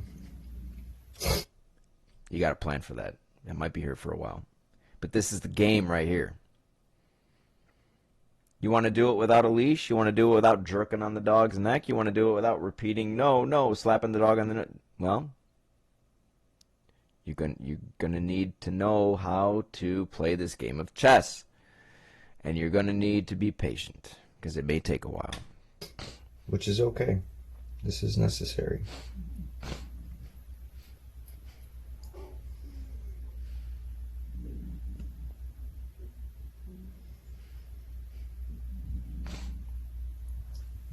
Mine, Clark.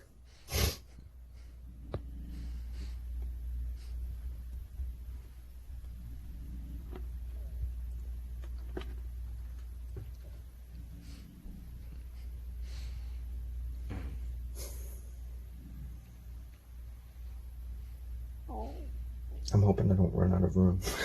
On my phone, I mean. Run out of room. I have 5.8 gigs. This is one of those situations where you make a wrong move and Clark could totally explode. So I don't want to set him off that way. Let me see if I can get him to give it up without any escalation that way. That would be a win. But I've never been able to do this with him before without him trying to, without him taking it to a pretty aggressive level. So this is really good. Now, I want you to notice something too. What did I say in the Dylan clip? He's not making it about the object. The bone that she had become aggressive to him over was behind her, and he's just jerking the leash, hitting her on the... It was not about the object anymore. This is all about the object. Who's controlling the object? That's where the resource guarding comes from. The dog believes it owns it. I control it. I'm strong. I dominate humans. Well, I'm going to come in and dominate the dog to gain control of the thing it believes it controls. That's what's going to change its perception. Because then the dog's like, well, I don't control this anymore. You took control of it from me through a power struggle, not beating the dog into submission. Now you see that little lip curl? Did you see that? Do you see that little lip curl from Clark? Mine.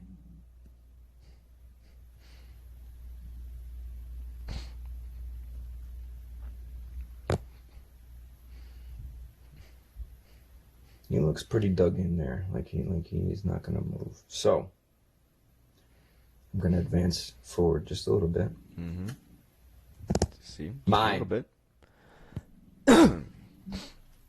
Took that pretty well.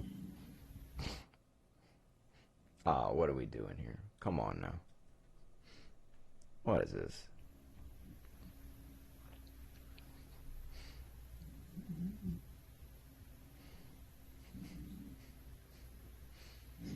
You took that pretty well. I'm gonna try to pull it. Okay, now he's growling. Now you see, okay. I've got my foot on it. I advance, and I'm trying to pull it from him. What does he do? He growls. Okay? Hey, fuck off. I'm gonna. So, power struggle. He wants it, I want it. Who's gonna win? The stronger personality wins. This is how we build respect. Because if I can show Clark I'm stronger than him in this moment, I build respect. Not by beating him, but by simply just controlling this situation. He's used to controlling people he lives with, asserting himself to the people, and them showing weakness to him. Well, now I'm going toe-to-toe with him, showing strength in the right ways, gaining ground, claiming the object he believes he controls. That puts him in a position of subordinance to me. Okay, this is good. This is still progress, because see, I before lost he it. would just straight up attack you. So this is still a bit of a shift. Drop it, Clark. Drop it. Now, you can't see it, but I'm making direct eye contact with him. And I'm being commanding. I'm not being like, why, Halley, why? No, it's drop it. Mine. I'm being assertive with him. But I'm not getting mad. I'm not trying to be his friend. I'm not getting flowery. I'm not acting like prey. I am telling him that's mine.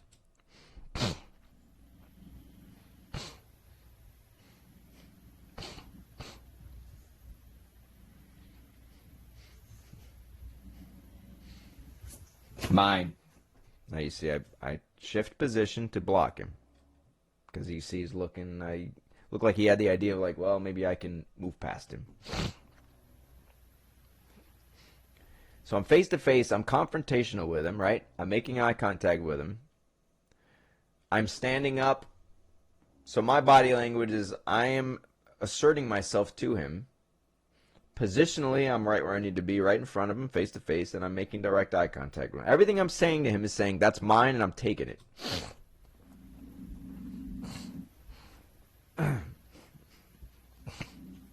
Like with a dog who wouldn't bite, normally I would just grab it and then wait for them to let go. But I know if I do that, Clark's just going to go for my hand. And I have the bite gloves on, but I'm trying to see if I can avoid that whole escalation from happening. Right. So I'm trying to move through this to get him to willingly give it up. That's the goal. So I want to avoid the dog exploding on me if I can, but sometimes you got to push him there. But I don't want it to go too far. I don't want him to explode so much that now, again, we're at an all-out war. But I need to be able to advance. Sometimes you advancing it's what makes the dog explode, but it just gives you a window where you can claim the item, and now you have control of it. Mine.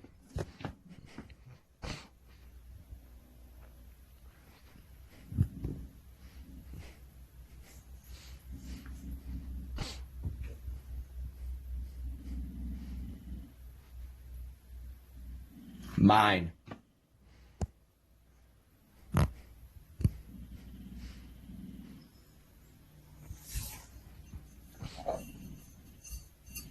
Now, see, the other advantage you have doing it this way is that the dog will settle in. So Clark he sat down, laid down, now he's laying all the way down. That gives me an advantage, because now I can put my foot over the object like I did before to gain control of it. Looks like he's ready to sleep with that fucking thing. That's crazy. Mine. You see, I advanced just a little bit. Just a little bit.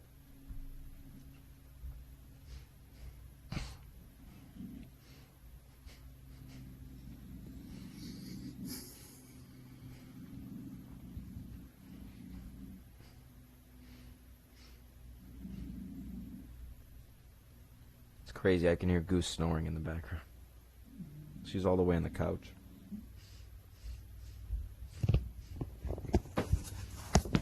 Mine.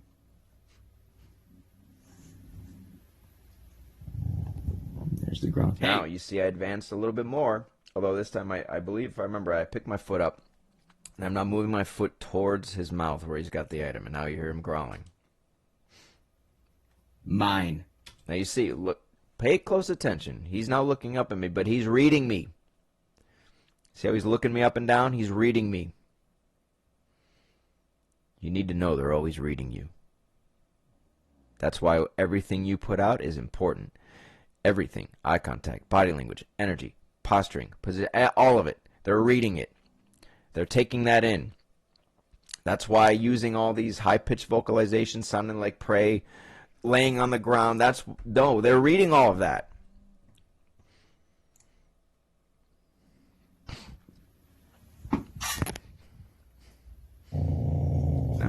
Now you see as I advance closer, he starts growling.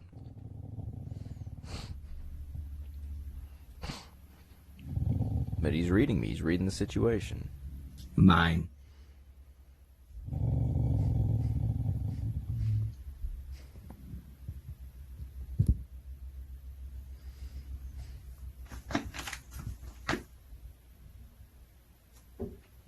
Mine. It's the same thing I was doing with the crate, where I stand up, basically taking on a more domineering position, which normally with dogs who are willing to challenge you, I don't recommend, but in this case, he responds to it. Usually it escalates things, but he responds to it. Mine. So now I'm trying to gain position again. He's got it. He's got it right where I want it. I'll try to put my foot on it.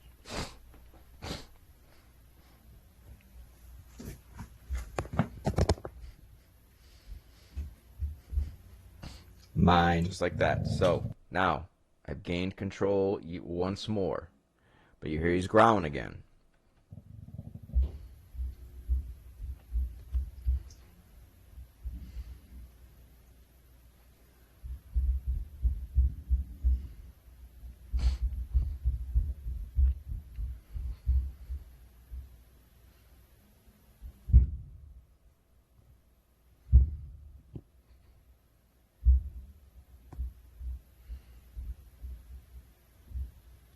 Actually, my apologies.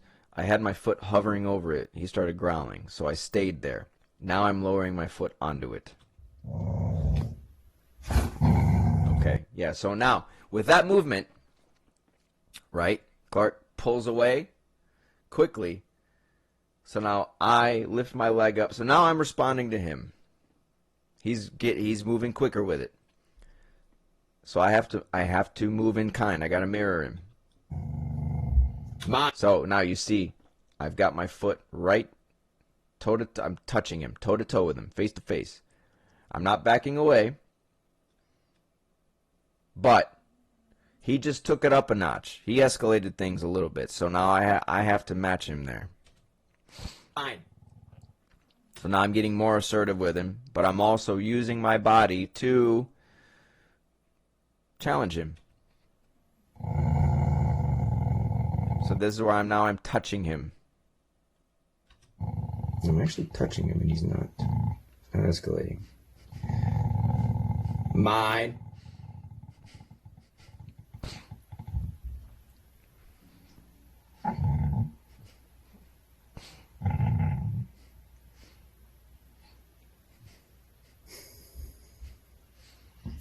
You just gotta stay calm, stand your ground.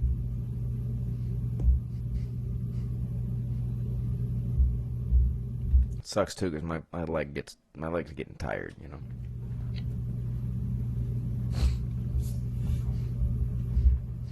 Mine.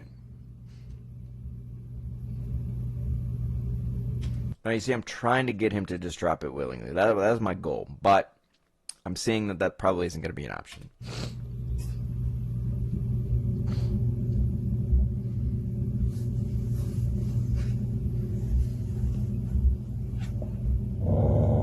Mine.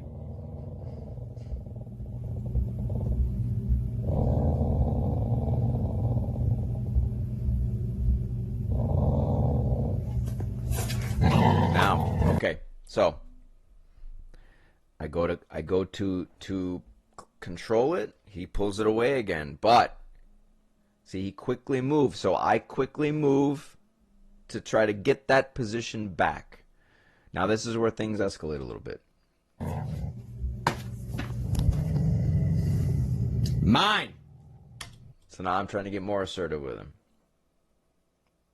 Again, just trying to see if he'll drop it.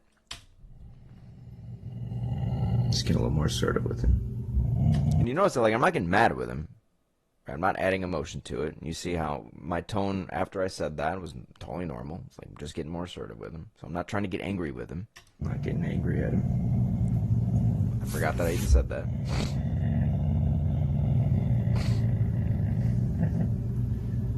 But he hasn't like full on attacked yet, which is really good.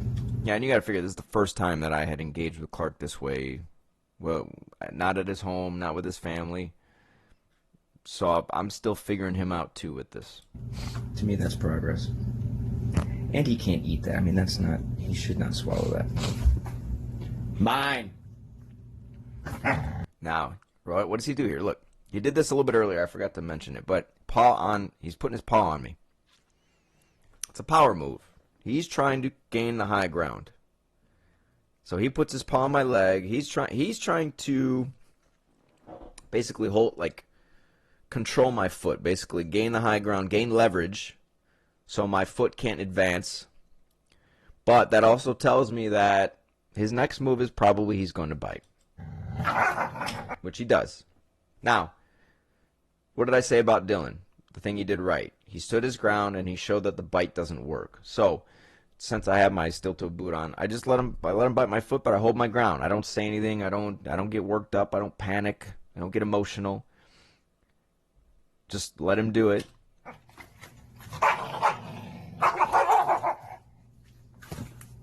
Mine.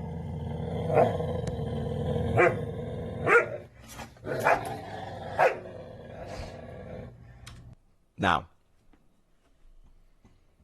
the only reason I'm doing this is because he's growling and biting with the object still in his mouth. So I missed my moment to grab it. I'm trying to get him to bite my foot again so I can grab the item.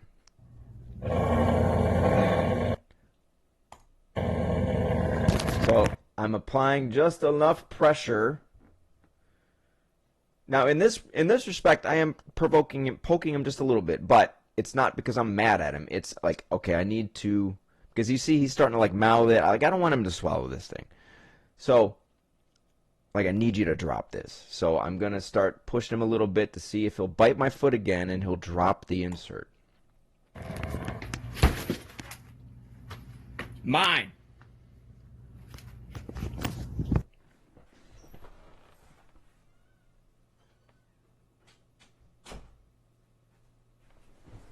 Now, what did I do there? You may have missed it. What did I do there? Okay, we just took a page out of Joel Beck. Okay. Alright, what do I do here? So, because I'm evaluating my options here. I'm trying to get him to attack my foot to drop it, but he's not biting. So then I think, all right, well, maybe I can make a sound, because I saw this Joel Beckman video where he slammed the wall. Dog was growling, and it had like a bowl of food or something. He slammed the wall, and the dog's like, whoa, what the fuck was that? So I was like, fuck it, let's do it. I wanted to see if Clark would respond to sound, because I'm not seeing, he's not, like I said, he's not taking the bait as far as me putting my foot in his face to get him to attack the foot so I can grab the item. So I slam the fridge. And what does he do? He reacts to the sound, but he also dropped the insert. Mine! Okay, we just took a page out of Joel Beckman's book. And you see right there, like, I said mine very forcefully. People may interpret that as you're getting mad. Well, based on the next thing that came out of my mouth, was I mad? No, I'm fucking laughing. I just slammed the fridge. Mine! Yeah, see now, I slam the fridge. He responds to the sound. I now take control of the insert.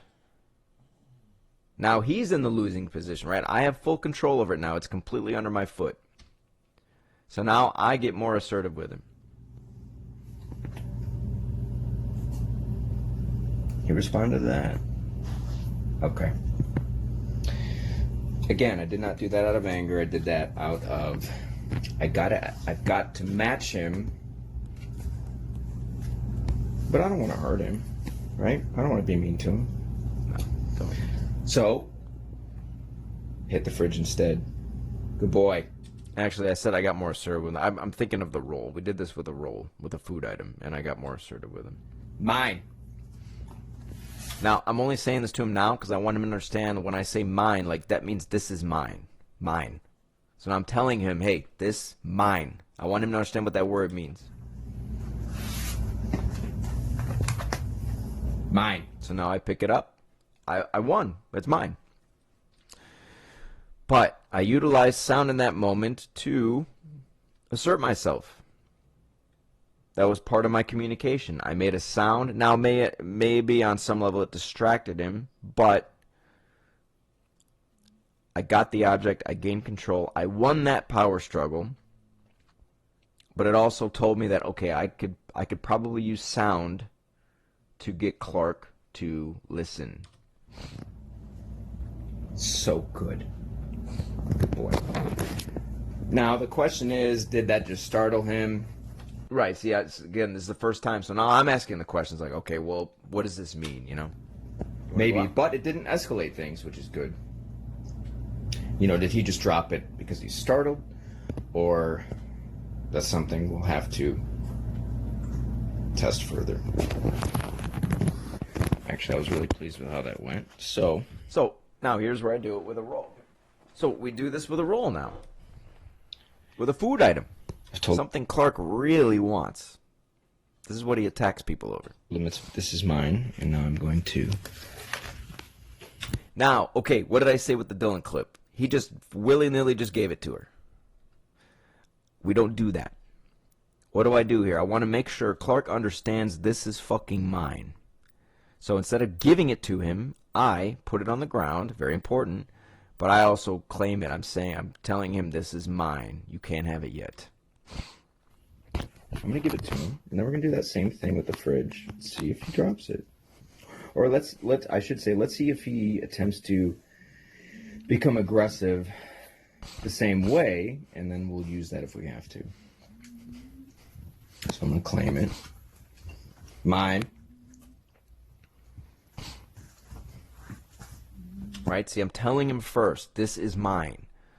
I'm not just letting him have it. I'm trying to establish the boundaries around that. Like, that's mine. I control that. Mine. You can't just have it. Mine. That's what you need to do first. The dog needs to understand you control this thing before you give it to them. Now, it's going to depend on the dog, how you go about establishing that. And with Clark, me just pointing at it and saying mine isn't going to completely get him to understand that that's mine. We have to do some other things. But my point remains, though, where you have to establish control of the item before you give it to the dog. Mine. Which is good. He's not moving towards it. All right, Clark, have it. Right, so he didn't go just try to get it. I'm telling him it's mine. He's not advancing towards it. So now, okay, now I'm giving it to him. Which, with other dogs, I would look for other things, but with Clark, I'm testing. So I'm just letting him know this is mine, and now I'm going to give it to him because I want to see what he does.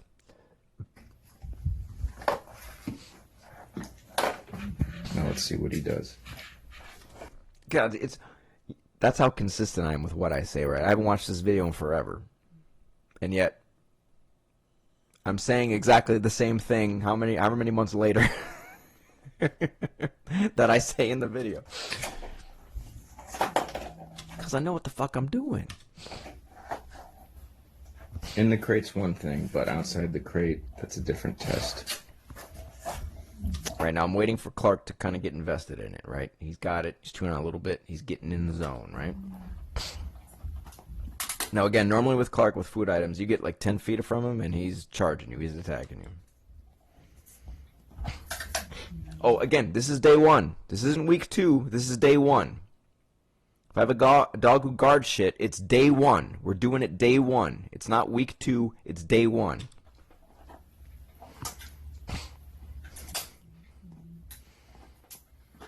And it's food, so you know we're upping the stakes a little bit.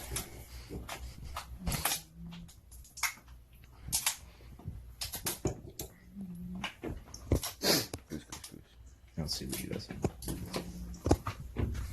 Mine.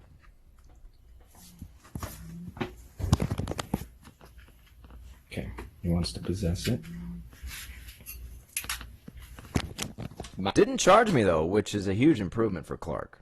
Didn't attack me when I got close, when I walked up to him. That's a huge improvement for Clark. Mine. He's trying to move away with it. He's still trying to control it, but he's not going to the same level that he was before. Mine.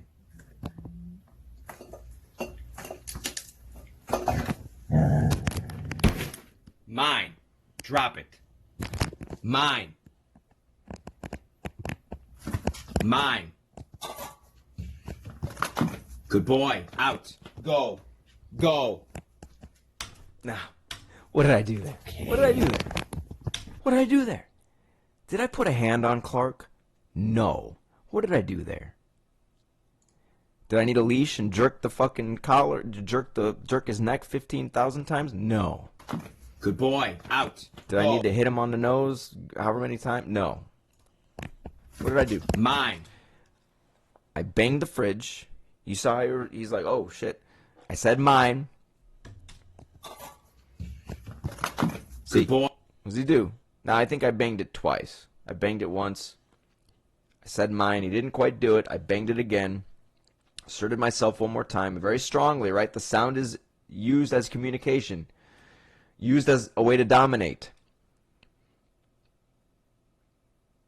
I would go so far as to say intimidate. Yes, I'm sorry, hate to say it, but dogs intimidate one another. That's part of dominance. It is what it is. But I'm not trying to be mean to Clark. I'm not trying to intimidate him in a sense of like, I want you to feel powerless or weak. It's not what I'm talking about. I'm simply asserting myself and saying, that's mine. Go away from it. In a strong way. If I have to use sound to get that message across, I'll use it. Go. But what do? As soon as he drops it, which is what I wanted to do, I got more assertive with him and I said, go. Leave it. So I'm sending him away from the item. He's now retreating. He is reacting to me. I'm not reacting to him. You see, I did that when he started to growl. So watch this sequence again. Mine. Mine. Bang the fridge once. Drop Good it. boy. Out. Go. Go. Actually, hold on. Maybe I did only bang it. Mine. No, I think I banged it once there. Good boy. Hold out. on. Okay, I did bang it twice. Mine.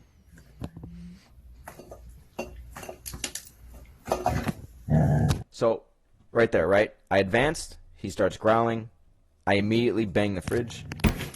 Right Mine. there. Drop it. So now I'm snapping him out of it. He's like, oh shit.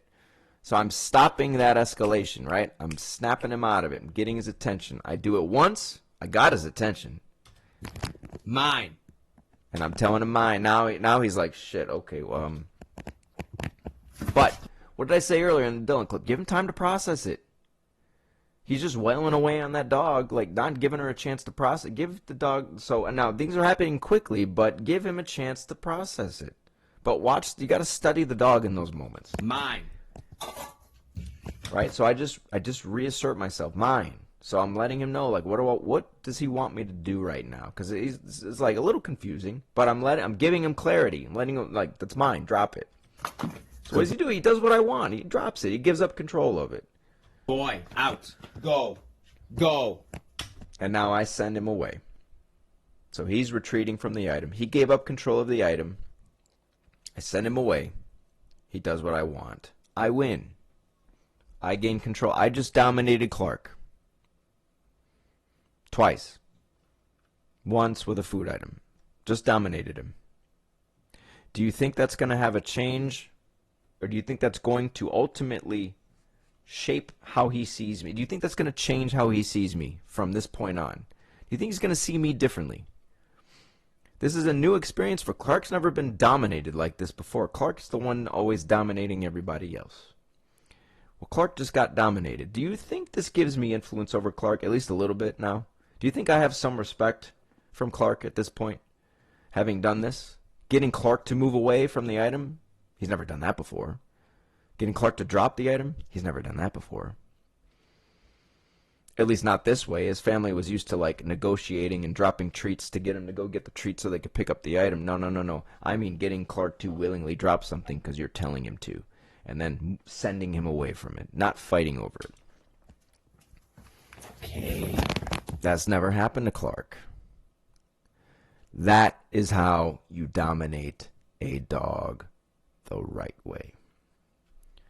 Power and influence through your or I should say power and strength through your communication, thereby giving you influence.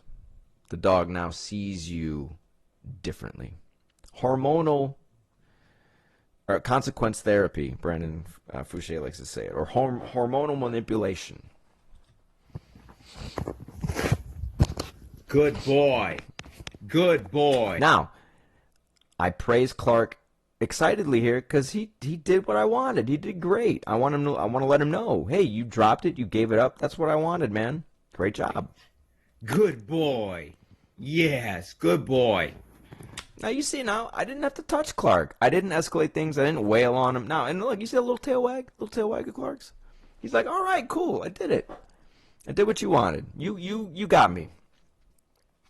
Now, the rest of the video, I just repeat that and repeat that and repeat that. And I'll show you real quick because this video has gone on long enough. But a live stream I did with Clark. This was his second stay with me. Now, this wasn't a stay for Clark to work on this. Although, so this was over Christmas. Clark just came to stay with me. But I was like, well, let's do some work anyway. While Clark's here, let me just continue down this road with him. So, you see in this live stream, I did a live stream. You know, for those of you, I always say show your work. So I did a live stream with him and just showing how far I've gotten Clark to see me different, right? Where now I can sit on the floor with him. And I'm working on a different exercise with him where I'll hold the item, let him chew on it, and when he comes off of it, when I say it's mine 3 times, I let him have it. Full attention.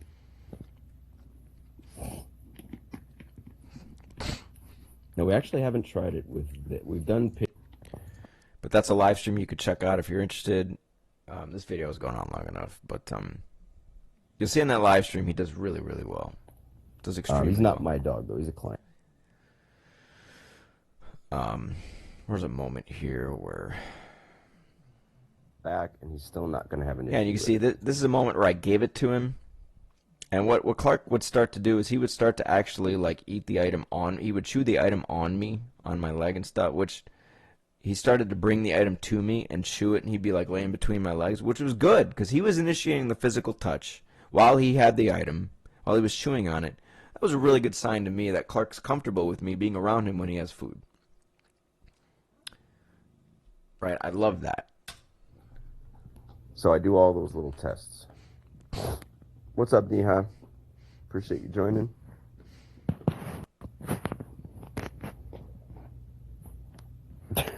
Right. I guess one way or another, man, you're either going to get a dog or you're going to Red Robin, right?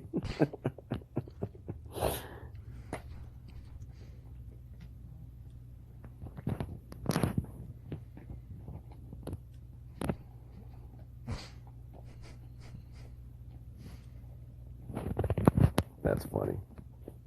Now, I think the test I do with him here is I shuffle my leg towards him just to see what he does, if I remember correctly. Right.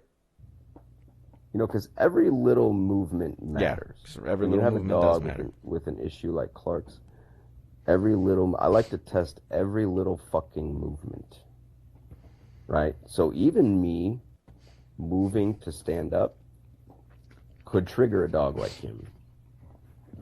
Wow, I'm having like a really intense case of deja vu right now. This is crazy.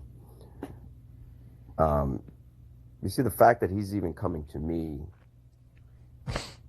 Because one thing I noticed with Buck, Buck will try to move away from, especially when you try to close the distance with him. He was laying in front of me, and when I would try to move my leg towards him, he would physically move away. So I'm noticing Clark is starting to do things where he'll actually come to me with something, and he's not making a stink about it. I think I get up here where, yeah. Right, so if I stand up, right? Look at that. Look at that. Look at that. Came off of it on his own, motherfucker. That's what influence looks like. That's what a dog who sees you differently looks like, especially a dog with really serious resource guarding. We don't have a problem. And I can walk towards it. Walk past him. Not a problem. We don't have a problem. And he's not trying to possess it anymore. He's not grabbing it and running away with it like he used to. No leash, no jerking, no slapping, no. Why? None of that shit.